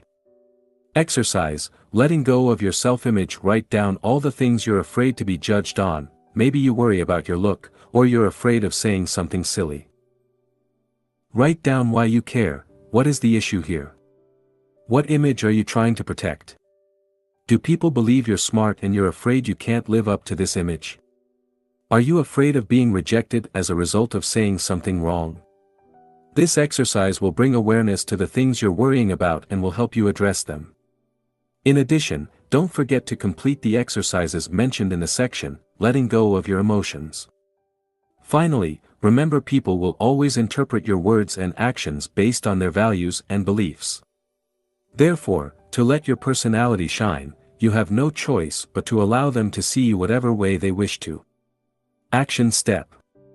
Refer to the exercises in the corresponding section of the workbook, Section 4. How to use your emotions to grow, caring what people think of you. 24. Resentment. Even if we can't love our enemies, let's at least love ourselves. Let's love ourselves so much that we won't permit our enemies to control our happiness, our health, and our looks. Dale Carnegie, How to Stop Worrying and Start Living. When you resent people, you're angry at them because they didn't behave the way you wanted them to. Maybe they broke their promises, or perhaps they didn't give you what you expected from them. Perhaps you believed they owed you something, but they failed to deliver. Resentment often builds up when you fail to communicate effectively with the people you resent. That is, when you didn't tell them you felt hurt, or didn't communicate your needs and wants, assuming they would naturally cater to them. It can also grow when you did express your feelings but can't let go of them and forgive. As Nelson Mandela once said, resentment is like drinking poison and then hoping it will kill your enemies. It just doesn't work. Resenting people. As with any other emotion, resentment will grow in intensity following the formula, interpretation plus identification plus repetition equals strong emotions. You can resent someone for years for a rather insignificant event based on your interpretation of the event, your identification with the story you're telling yourself about it, and/or the number of times you replay the event in your mind. Let's say one of your friends betrayed you by not inviting you to a party. In your mind, your friend truly betrayed you and you deeply resent him for it. You can't stop thinking, how could he do that to me? The thought consumes you for weeks and you decide to cut ties with him. Months later you're still resenting him. Notice that the event in itself isn't upsetting. What creates resentment is your interpretation of the event. Now, is it possible that your interpretation was wrong? What if your friend assumed you wouldn't like the party? What if he thought you were too busy? Sure, he should have at least invited you, but nobody is perfect. If you'd put aside your interpretation and confronted him at the time, maybe things would have turned out differently. The danger of letting resentment build up. Often, what adds fuel to the fire is your inability or unwillingness to confront the people you resent. Instead of this, you keep revisiting in your mind what you think happened. As a result, your resentment grows stronger as time passes. This is especially true if you regularly interact with people you resent. How to use resentment to grow. Resentment occurs when you are unable to forgive and move on with your life. It is the result of being attached to what was in the past instead of focusing on what could be in the future. When you experience resentment, you are provided with an opportunity to learn how to forgive and let go and, more importantly, how to love yourself. Resentment is here to tell you that you must love yourself and value your peace of mind more than anything else. Your peace of mind must become more important than being right, taking revenge, or hating someone else. In short, moving beyond resentment is making a declaration of love to yourself so you can move on, while, at the same time, showing compassion to others. Loving yourself. Paraphrasing Nelson Mandela's words, resentment is a poison you consented to drink. Resentment are the weeds you allow to grow in your garden. When you experience resentment, you believe that something you were legitimately entitled to was unjustly taken from you. For instance, it could be someone else's trust, respect, or love. As a result, you feel as though you've been attacked personally. Resentment will subsist as long as your need for being right and getting even is more important than your peace of mind. It will keep growing as long as you keep feeding the emotion with thoughts of resentment. And it will remain as long as you repress it. That's why it's important you make your peace of mind a priority and learn to forgive others as well as yourself. Loving others. Your ability to release resentment is linked to your level of compassion. The more compassionate you are, the easier it will be to let go of resentment. One important thing to understand is that people always act based on their level of consciousness, or unconsciousness. You may wish someone had acted differently toward you, but if he or she didn't, it's probably because he or she was unable to do so. Thus, rather than saying people are good or bad, it is more accurate to say they are either conscious or unconscious. When they do terrible things to you, it's often because of their lack of consciousness, or the negative emotional state they were in at the time. Sadly, most people are deeply conditioned. Their upbringing leads them to act in a certain way. People often act the same way as their parents, which is why you often hear of people who've been abused by their parents, becoming, in turn, abusive with their children. As Eckhart Tolle wrote in The Power of Now, the mind, conditioned as it is by the past, always seeks to recreate what it knows and is familiar with. Even if it is painful, at least it is familiar. The mind always adheres to the known. The unknown is dangerous because it has no control over it. That's why the mind dislikes and ignores the present moment. In short, the nature of the unconscious human mind is to cling to old patterns and recreate them. Look at your family history and you'll probably notice these patterns. You'll see how people are conditioned. This shows how difficult it is for people to break free from set patterns. I used to resent my mother for being overly protective. I blamed her for not encouraging me to grow, but instead, her actions made me weaker than I already was. Perhaps it was one of the reasons I embarked on a personal development journey. However, I realized she didn't have any bad intentions. She simply meant well and did the best she could. The point is, people do what they can, with what they have, based on who they are and how much they've been conditioned. They make tons of mistakes as well. We all do. It's part of being human. One of the most ridiculous things we try to do as human beings is to want to change the past. What happened in the past was supposed to happen. Because it did happen. Now, the question is, what are you going to do about it? How to deal with resentment. To start letting go of resentment, we'll discuss the importance of 1. Changing/reevaluating your interpretation. 2. Confronting the situation. 3. Forgiving, breaking free from identification, and 4. Forgetting, stopping the repetition. Resentment results from your interpretation of something that happened to you. This interpretation leads you to feel betrayed and to experience anger, or even a desire for revenge. By revisiting the scene in your mind, you allow resentment to build and, because you avoid confronting the situation or person at the root of your resentment, the emotion continues to grow. To prevent resentment from building, it is necessary for you to reevaluate your interpretation of what happened, while confronting the situation or person you resent. After doing this, you must be willing to forgive and release your resentment. Finally, you must choose to forget. This entails not replaying the scene in your mind over and over again. 1. Changing/reevaluating your interpretation. To put things into perspective, it is important for you to look at your interpretation of what happened. Might you have overdramatized the situation? Is it possible you misinterpreted something? Ask yourself, what exactly happened? After you remove your interpretation, only the hard facts will remain. Looking at what really happened may provide you with valuable insights, allowing you to replace your current interpretation with a more empowering one. 2. Confronting the situation.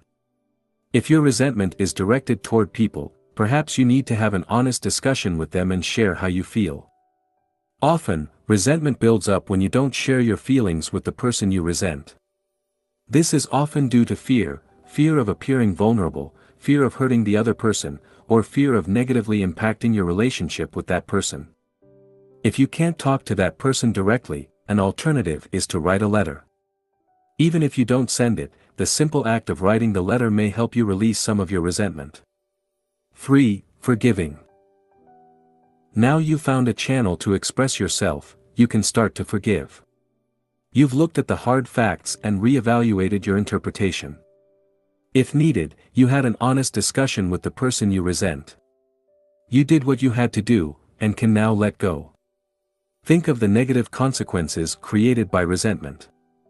Write down how it affects your happiness and peace of mind. Remember, resentment is the result of your attachment to the past. Forgiveness is simply reconnecting with the only thing that is real, the present, while forgetting about what isn't real, the past. Then, release it. Imagine how your life would be and how you would feel once you've let go of the resentment. Do it right now. Then, let go. Forgive. Remember, forgiving is an act of self-love. You forgive not just because you have compassion, but because you value your happiness more than anything else. As you forgive, you let go of the attachment to your story, and you distance yourself from the thoughts related to it. To let go of resentment, you can use the 5-step process introduced in the section, Letting Go of Your Emotions. 4. Forgetting. Finally, forget. Forgetting is when you stop entertaining thoughts of resentment and simply move on. When such thoughts arise, let them go. Over time they will lose their power. Action step. Complete the exercise in the corresponding section of the workbook, Section 4. How to use your emotions to grow, resentment. 25. Jealousy. When you experience jealousy, you desire something someone else has, but you don't currently have. We all feel jealous from time to time, and this is not something you should blame yourself for. In this section, I will explain how jealousy works and provide you with some solutions to deal with it. How to use jealousy to grow. Jealousy stems from the belief you aren't good enough. It comes from a place of lack and scarcity. You want something someone else has, believing that it would fulfill you. Alternatively, you're afraid of losing something or someone you believe is yours. Jealousy can help you find what you really want. Jealousy can let you know you're on the wrong path and can help you find out what you really want. For instance, in her book Quiet, Susan Cain explained she would often feel jealous of her friends who were writers or psychologists. Interestingly, even though she was a lawyer at the time, she didn't feel jealous of successful lawyers, as her lawyer friends often did. This led her to realize she wasn't made to be a lawyer. As a result, she changed her career and became a writer. I had a similar experience. While I was a consultant, I didn't envy or look up to successful people in my company. On the other hand, on my personal development journey, I became envious of successful personal development bloggers and YouTubers. I felt particularly jealous of 2 such people when I realized they were doing exactly what I wanted to do. I imagined how amazing it would be to help other people and make a contribution to society while studying and growing along the way. This is why I created a blog and started writing books.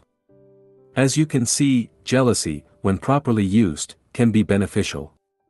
Exercise, identify who you are jealous of. Write down who you are jealous of. Now, what does it say about you and what you want from life? Jealousy can signal a scarcity mindset. In other situations, jealousy may indicate you're operating under a scarcity mindset. Let me give you another example from my personal life. When I see best-selling writers, I sometimes become jealous. I feel as though they are stealing my piece of the pie, and I deserve success as much as they do. I'm not proud of this feeling, but I don't blame myself for having it either. This feeling of jealousy stems from the belief there is only a certain amount of success available out there. Thus, every time someone has a little success, they are stealing your piece of the action. Interestingly, this is often not the case. If anything, for writers the opposite is true. The more a writer can cooperate with other writers, the better chances he or she has to succeed. A writer who tries to do everything on his or her own is likely to fail. This is not limited to writers, of course. Shifting your mindset from one of competition to one of cooperation can help you move from a feeling of scarcity to a feeling of abundance. Nowadays, when I see other writers having success, I remind myself what great news it is. After all, if they can do it, so can I. And the more successful my fellow writers become, the more they are in the position to help me in the future. This also works the other way around. The more I help other writers to succeed, the more they'll be able to help me in the future. As Zig Ziglar said, you can have everything in life you want, if you will just help other people get what they want. Remember, what other people can do, you can do as well. Remember also, success is not a limited resource. Exercise, cooperate rather than competing. Think of a time in the past when you felt jealous of someone else's accomplishments. Now, ask yourself why you felt that way. Then, ask yourself, what would it be like to support the person? How could I cooperate with the person? Why is that person's success good for me? Jealousy may tell you to solve self-esteem issues. Perhaps you're afraid your boyfriend or girlfriend may cheat on you, or leave you for someone else. This usually comes from the belief you aren't good enough, and you need your boyfriend or girlfriend to complete you. Unfortunately, or fortunately, the same way you can't control what people think of you or how they behave, you can't control your loved one's thoughts or behaviors either. Often, the very same desire to control your partner is what pushes them further away. While feeling jealous from time to time is normal, if you're excessively jealous, it is essential you look within you. Your insecurities and fears usually come from a lack of self-esteem and from the fear that you can't or won't be loved.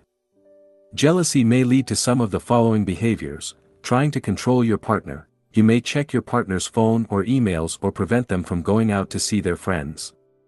Testing your partner to see whether he or she loves you. You may expect your partner to behave in a certain way, and when he or she doesn't, you feel betrayed. This stems from the belief that you shouldn't have to tell your partner what you want or need. He or she should be able to guess. Imagining things that aren't there. You make up all sorts of stories in your mind by extrapolating facts.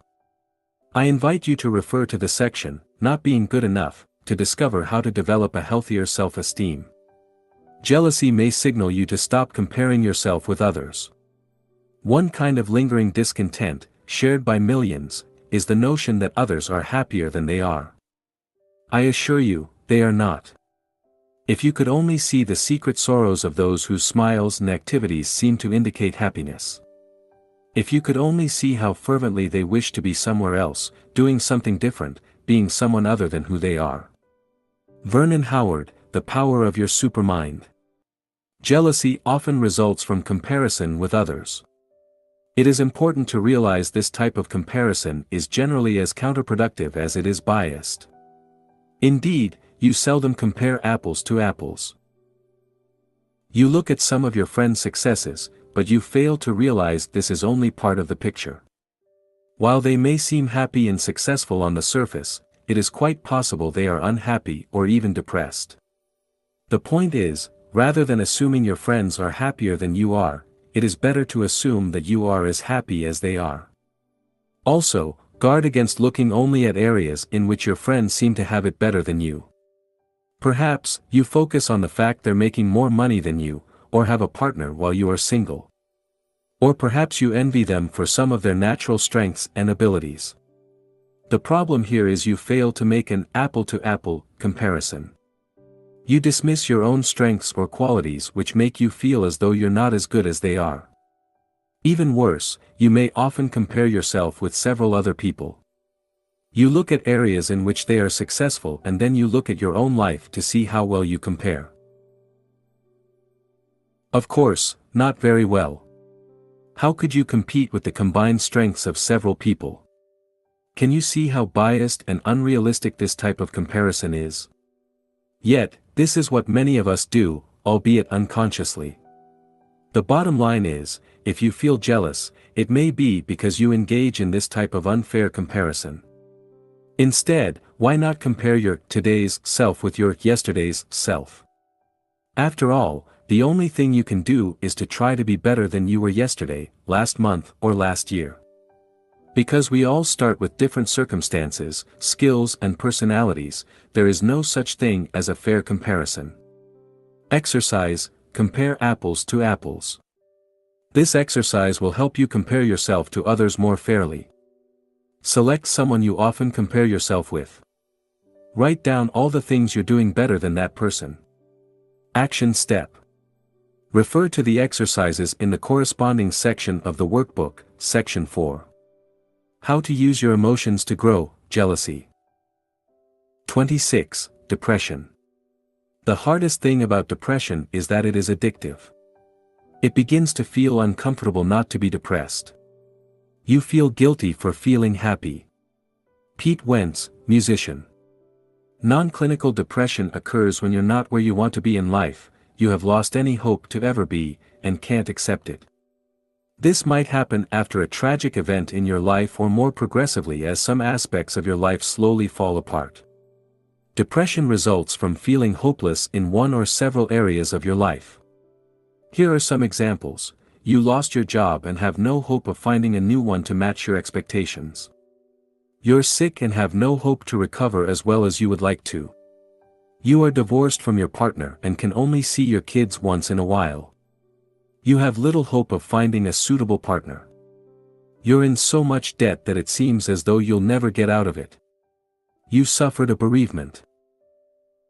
While the events above are tragic, depression can also be created out of more ordinary, less severe events.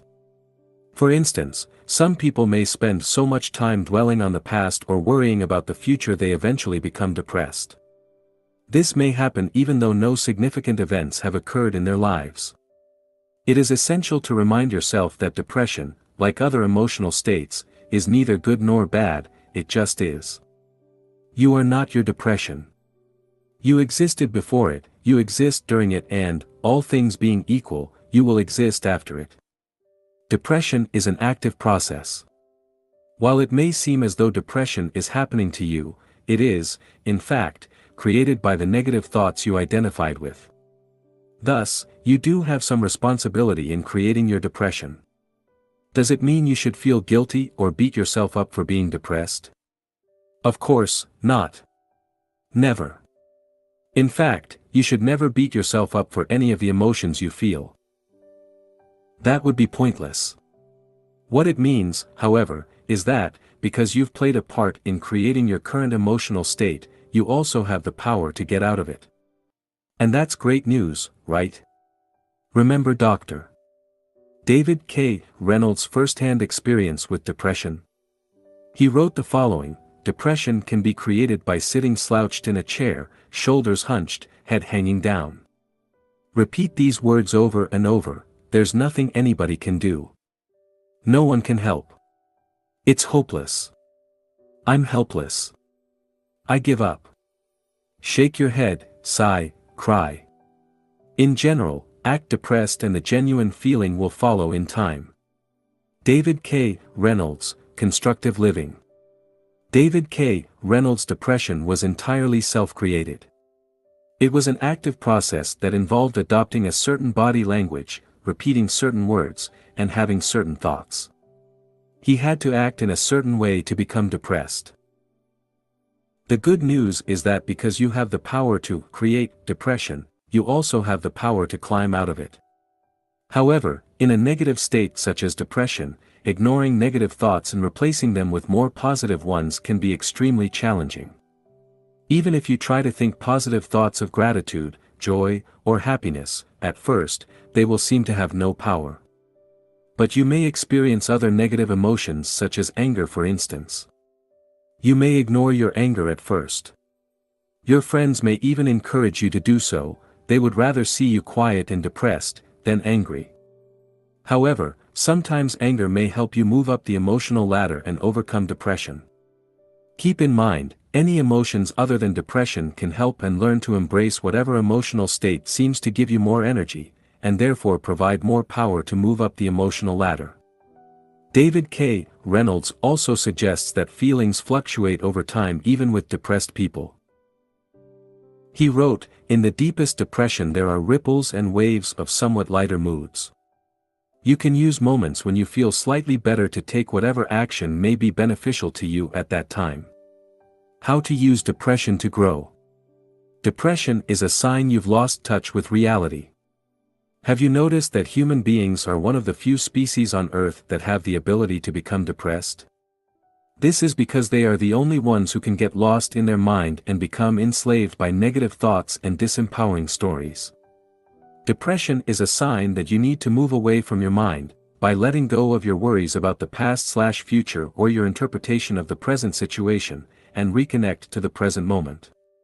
It can be a powerful invitation to let go of the identity you've been clinging to for so many years.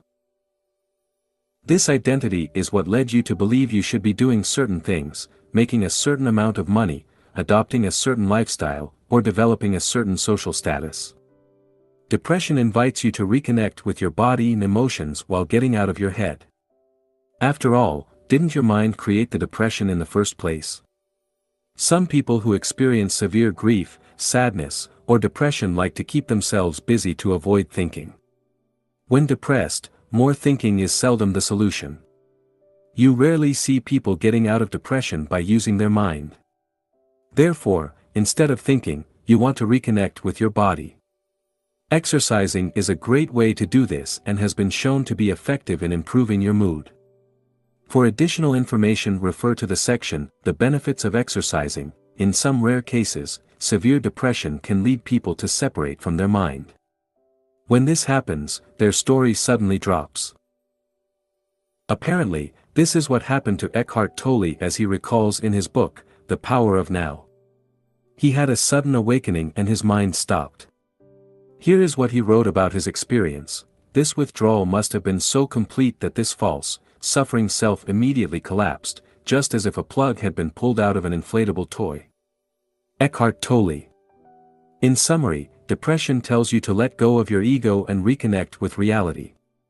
It invites you to get out of your mind, which can only recall the past or anticipate the future, and live more in the present.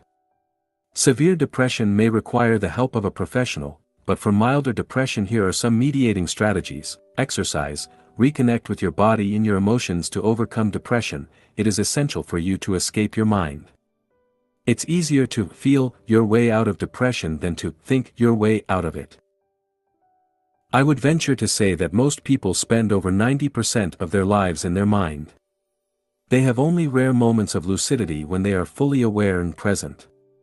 For instance, they don't listen to people, but they judge and interpret what they say. Anticipate what they'll say next, and/or get lost in their thoughts. All these things happen at the mind level and show how people are not fully present.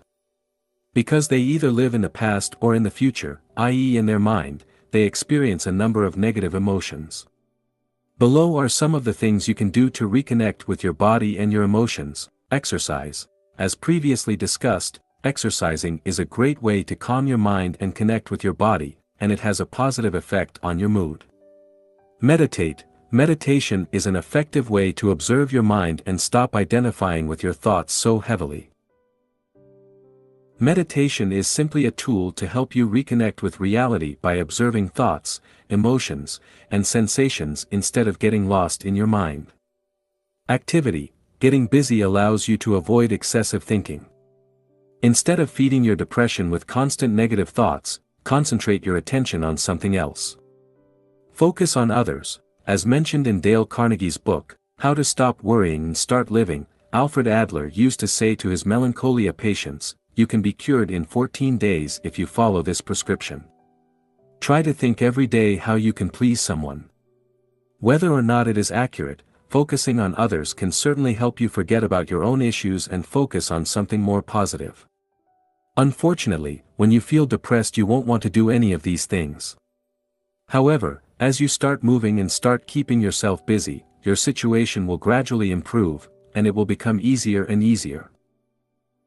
Thus, it is important to take things just one step at a time. Action step.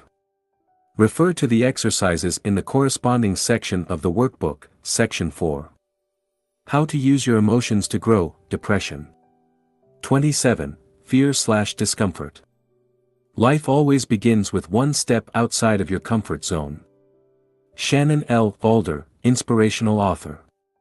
Whenever we try something new, we experience anxiety. We are afraid of the unknown. This is why we like to maintain our daily routine and stay within our comfort zones. From our brain's point of view, this makes perfect sense. If our current habits allow us to be safe and avoid any potential threat to our survival, or the survival of our ego, why bother changing them?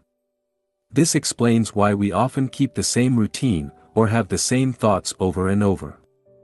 It is also why we may experience a lot of internal resistance when trying to change ourselves. Thus, when we try to move beyond our comfort zones, we experience fear and distress. Now, do we want to stay in the same place most of our lives and avoid taking any risks, or do we want to pursue our dreams and see what we are truly capable of becoming? We have to remember, most of our fears are a threat only to our ego, not to our survival. Generally, they aren't physical threats, but imaginary ones. If we play it safe, we risk missing out on life, and we may regret it later. Below are common fears you may experience: fear of rejection, you're afraid of being rejected. This may be physical rejection from a specific group, but it is generally more subtle. For instance, you may be afraid of making a comment people could disapprove of, asking someone out and being turned down, or sharing your work and being criticized for it. Fear of failure, you're afraid of failing. This usually comes from the deepest fear of not being good enough, i.e., you are afraid of being ridiculed and believe that failure will erode your self-esteem. Fear of loss, human beings have an aversion to loss, which is why we are often more motivated to prevent a loss than to secure a gain. Fear of disturbing, you're afraid of disturbing people. Perhaps due to the belief you're not important enough. As a result, you may feel reluctant to affirm yourself for fear of appearing selfish. Fear of success, you're afraid of success. You may worry you won't be able to sustain it with all the added pressure on your shoulders. How to use fear to grow. The fear of doing something new is often a sign you should go ahead and do it anyway. This indicates a great opportunity for personal growth. Fear, as with any other emotion, only exists in your mind. This is why we often realize what a fool we've been after we've completed something we were initially wary of starting. People who end up reaching their wildest goals often do so because they are willing to leave their comfort zone. Over time, they learn to be comfortable with the uncomfortable. Picture one thing you were once afraid to do, that is now no big deal for you. For instance, I bet you were scared the first time you drove, or on your first day at work. Now, didn't you get used to it? The truth is, people have the formidable ability to learn. The key is to grow accustomed to experiencing discomfort once in a while. By not facing your fears on a regular basis, you will greatly limit your potential for development. Staying inside your comfort zone can also erode your sense of self-esteem as, in the back of your mind, you know you're not doing what you're supposed to do. There is a law in nature: things either grow or die. The same goes for human beings. When humans don't move beyond their comfort zone, they start dying inside. Don't let that happen to you. As Benjamin Franklin said, some people die at 25 and aren't buried until 75. Make sure "some people" doesn't include you. Taking action.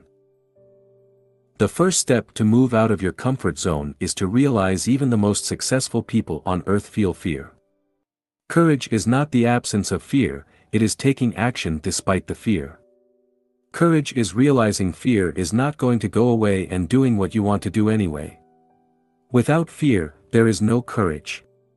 As you face fear on a regular basis, you cultivate courage and turn it into a habit. You don't need to avoid fear or numb yourself to it before you can take action. Instead, you must accept the fact that fear won't go away and get used to it.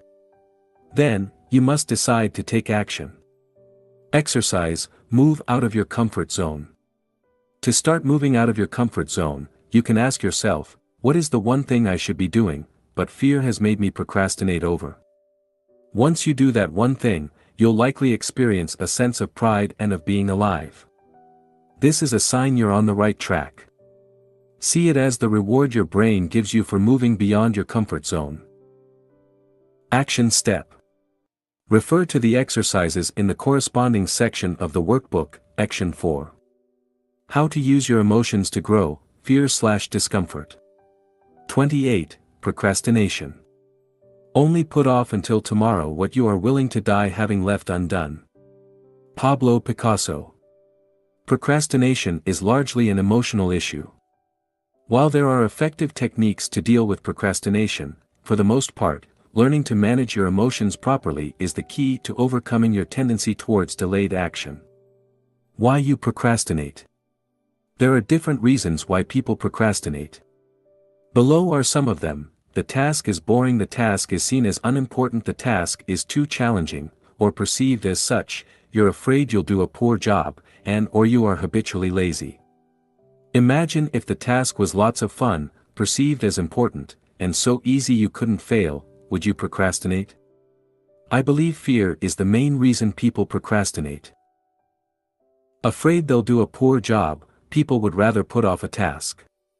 While they may convince themselves that the task is not urgent or important, or that they are tired, often, the truth is they are scared. Note that procrastination isn't in itself a sign you are lazy or something is wrong with you. We all procrastinate. However, if you regularly suffer from procrastination, it may indicate you either have self-esteem issues, or you lack self-discipline. How to use procrastination to grow.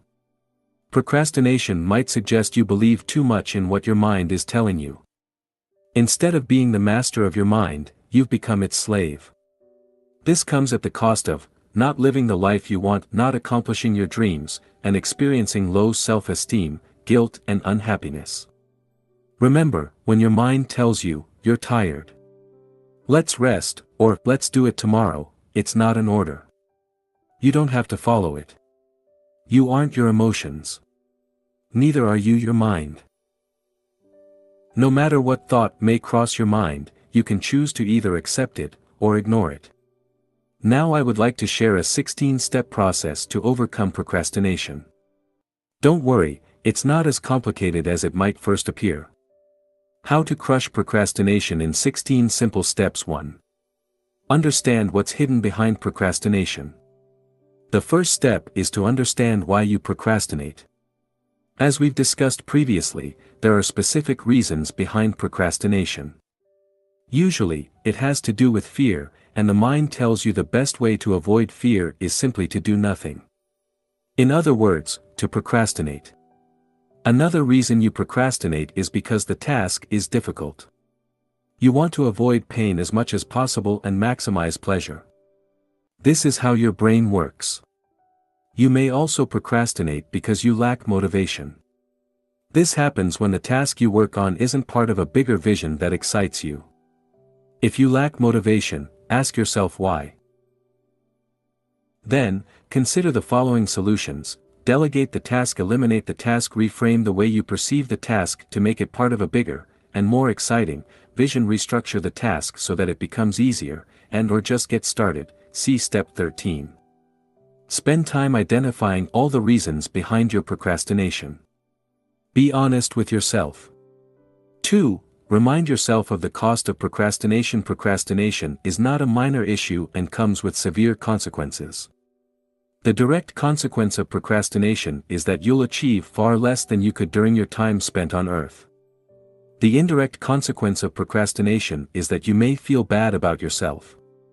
You may blame yourself for not doing what you know you should be doing, which erodes your self-esteem and creates unnecessary worries. Exercise, the cost of procrastination. Now, take a sheet of paper and write down what procrastination costs you. How does it affect your peace of mind? Your self-esteem? Your ability to achieve your dreams? The more you're sick and tired of procrastination, the more likely you will be to actually do something about it.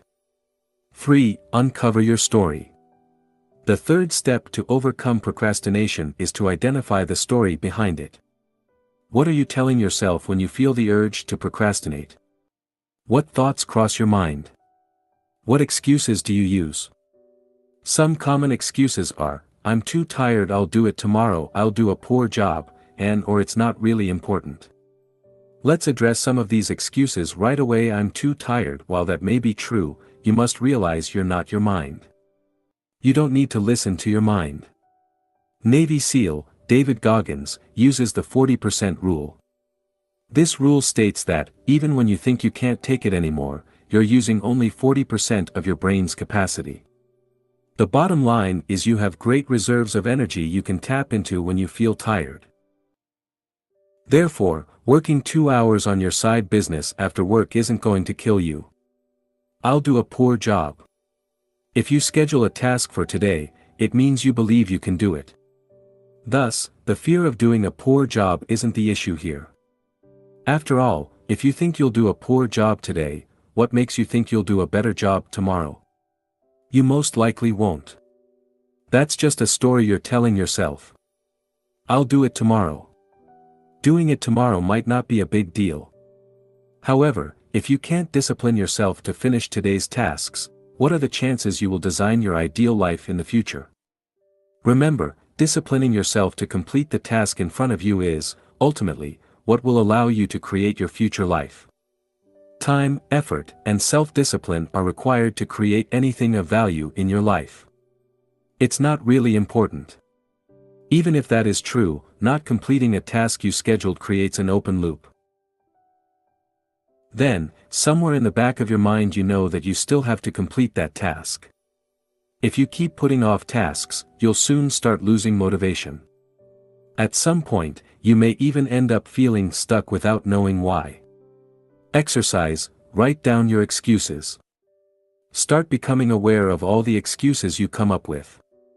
Write them down, then, address them one by one. They control you because you let them to. Commit to addressing them.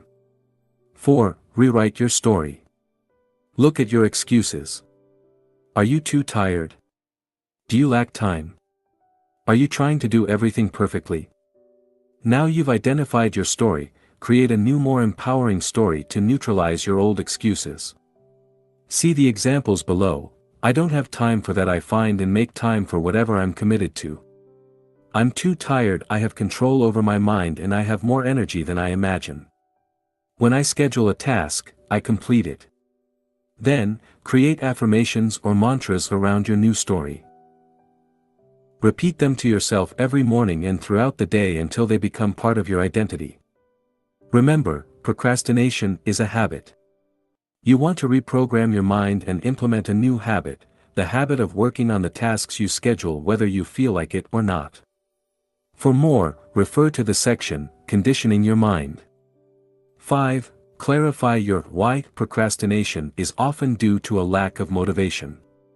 When you're excited about a goal, you don't run away from it, do you? No. You can't wait to work on it. Look at the tasks you regularly procrastinate over. Why is that? How can you make these tasks part of your vision to make you feel more motivated? Can you adjust these tasks? Can you learn something from these tasks?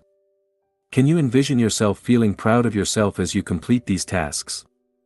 The stronger your reason, your why, the easier it will be for you to overcome your tendency to procrastinate. 6. Identify the ways you distract yourself. The next step is to notice all the ways you distract yourself. What are your own ways to procrastinate? Is it going for a walk? Watching videos on YouTube? Drinking coffee?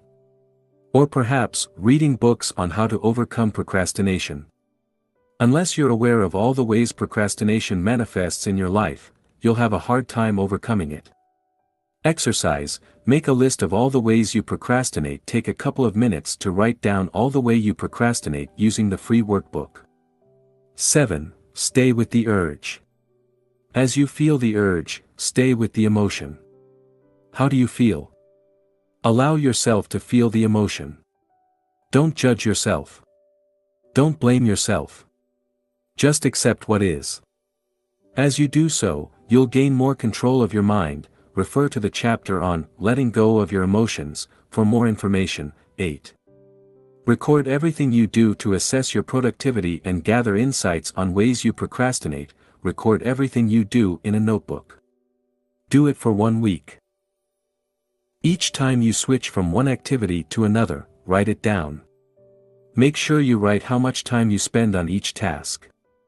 By the end of the week, you'll know how much time you spend doing real work and how much time you spend distracting yourself. Be careful, you might be shocked. 9. Set a clear intent behind everything you do before working on a task. Make sure you know exactly what needs to be done. Ask yourself, what am I trying to accomplish here? What will the end result look like? This way, you'll avoid giving your mind room to create excuses. 10. Prepare your environment. Your mind doesn't like what's difficult. It wants things to be easy. Thus, make sure you remove any friction or obstacle so you can work on your task immediately.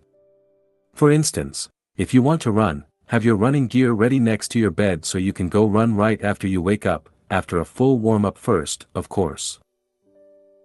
For computer-related tasks, remove all distractions from your desk and make sure you can access all the files you need immediately. 11. Start small. Instead of putting a lot of pressure on yourself, why not start small? Rather than writing 2 pages of your manuscript, maybe you can write 1 paragraph. Rather than exercising for 1 hour, why not start with 5 minutes? Making your task smaller will help you overcome procrastination. Not only that, but it will also allow you to build momentum. So, whenever you have an option, make sure you start small to reduce the pressure. 12. Create quick wins. Facing daunting tasks every day will set you up for failure and kill your motivation. Learn to chunk down your tasks and set small milestones, ones you can achieve easily. This will allow you to form the habit of completing your tasks 100%. Increase your self-esteem as you accumulate quick wins, and reduce the urge you have to procrastinate. Set small goals every day and accomplish them consistently for a few weeks. By doing so, you will increase your self-esteem and be better equipped to complete challenging tasks in the future. Remember, getting things done is a habit, and as with any other habit, it can be practiced and learned. 13. Just get started. Often, when you start working on a task, you'll enter what is called the flow, and things become effortless. In these instances, you become so focused on your task motivation will no longer be an issue. The best way to enter a flow state is by getting started. To make it easier, decide to work on a task for only 5 minutes and see what happens. Remove any pressure or desire to perform well and give yourself permission to do a poor job. You'll often end up working on the task for a lot longer than originally planned. Notice that the more attention your task requires, the more likely you are to enter the flow quickly. In addition, you can use the 5-second rule introduced by Mel Robbins in her book, The 5-Second Rule. This rule states that you only have a 5-second window to take action before your mind talks you out of it. For more on the 5-second rule, refer to the section, Conditioning Your Mind. 14. Create daily habits to support you. If you tend to procrastinate on important tasks, commit to working on them first thing in the morning. For instance, if you want to write a book, start writing every morning. Start small. For instance, set a tiny goal of writing 50 words a day, and do it every morning. As you maintain this schedule, you'll develop a writing habit and make procrastination less likely. 15. Use visualization. You can also use visualization to help you overcome procrastination. Below are 2 specific ways to do so. 1. Visualize yourself doing the task. See yourself turning on the computer, opening the file and writing. Imagine yourself putting on your running shoes and going for a run. This type of visualization has been shown to increase the likelihood you work on the task. Try it out. 2. Visualize yourself having completed the task. How would you feel once the task is done? Liberated? Happy? Proud? Now, feel as you would feel if you had completed your task. By doing so, you'll experience a boost of motivation that will encourage you to work on your task. 16. Build accountability. If you have a hard time completing a task, you might need some accountability. When I'm likely to procrastinate, I like to send a message to a friend and tell him I will complete a certain task by a specific date. Another way to build accountability is to have an accountability partner you communicate with on a regular basis. You could talk to him or her once a week and share your list of goals. You could look at the important tasks you're likely to put off and set a specific deadline for each one. Then, you could send an email to your accountability partner to let him or her know when you completed a task. If you follow this 16-step process, you should be able to overcome or, at least, significantly reduce your tendency to procrastinate. Action step. Follow the 16-step process using the corresponding section of the workbook, Section 4. How to use your emotions to grow, procrastination. 29. Lack of motivation. People often say that motivation doesn't last. Well, neither does bathing, that's why we recommend it daily. Zig Ziglar, salesman and motivational speaker. Lacking motivation is usually a sign that you don't have a compelling vision to pursue. People who have an exciting vision seldom lack motivation. While they may experience setbacks along the way and feel frustrated or even mildly depressed, they tend to bounce back quickly by reminding themselves of their vision. Lack of motivation is also a sign you're not following your bliss. It shows there is a misalignment between what you do and who you are. The word enthusiastic comes from Greek and means filled with the divine. If you lack enthusiasm, you're probably out of touch with the essence of who you are. I've never heard of a Nobel Prize winner retiring early because he or she was bored. In fact, most of them will work until the day they die. This is because they have a clear purpose. Similarly, I've never seen billionaires selling their companies to retire on a tropical island. They may have tried but quickly realize how boring their lives have become. The point is, you don't inherently lack motivation, you're just not doing what you're supposed to do. You haven't stretched yourself enough and haven't created a vision that inspires you. Perhaps, you're stuck at the same dead-end job that bores you to tears. Or maybe you're at your current job for the money, or to fulfill your parents' wishes. Then, it's no wonder you lack motivation. Fortunately, you can get your motivation back. How to use motivation, or lack thereof, to grow a lack of motivation says you need to design a life that is more in line with who you are. It entails having a deep knowledge of your strengths, personality, and preferences, while making sure you leverage them on a day-to-day basis. Knowing your strengths. When you spend most of your day doing things you suck at, how do you feel? Probably, not very motivated. Sadly, many people are stuck in jobs that do not allow them to use their strengths. As a result, they keep struggling, and keep wondering if their fate is to suffer the same way for the next 40 years. I've experienced firsthand the difference between working at a job you suck at, and working on something you love and feel good at. I can attest that the level of motivation and energy you have when you do what feels right to you can be extraordinary. Have you noticed you tend to like the things you're good at? You may not necessarily enjoy the task in itself, but receiving positive feedback gives you a sense of pride and make you feel good about yourself. Now, if you were constantly reminded what a poor job you're doing, would you still love that same task? The point is, there are things you are good at as well as things you enjoy doing. Once you identify the tasks you're good at and spend as much time as you can on them, you'll feel more motivated. You may even find yourself enjoying tasks you would never have imagined simply because you're good at them. To be able to focus on your strengths, you may have to redesign your current job description, change jobs within the same company, or change your career altogether. Remember, if every second of the day is a struggle, you're probably not doing what you're supposed to do. You have strengths and your job is to find them. Knowing your personality.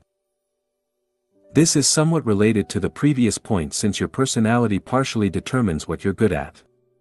For instance, if you're an introvert, you're likely to take different career choices than if you were an extrovert. You may prefer spending most of your time alone or in small groups and may stay away from jobs that require you to interact with clients all day long. You may find yourself performing better in a quiet environment. Your core values will also affect your level of motivation. Perhaps, independence is vital for you. If so, being self-employed might be a better idea than having a 9-to-5 job. Or maybe you like novelty and want to be learning constantly. If so, doing the same repetitive job might not bring you much satisfaction. Knowing what motivates you. Sometimes you lack motivation because you set a goal in a way that doesn't inspire you. While the goal may be something you genuinely want, the way you frame it, or work on it is just not motivating you. Let's say you want to lose weight. If none of the reasons behind your goal touch you at an emotional level, you won't feel motivated, and will have a hard time achieving your goal. Thus, your job is to find out what losing weight will do for you. Ask yourself why you want to lose weight. Keep asking yourself why until you find something that resonates with you at an emotional level. Remember, you seldom want to lose weight because it's the right thing to do.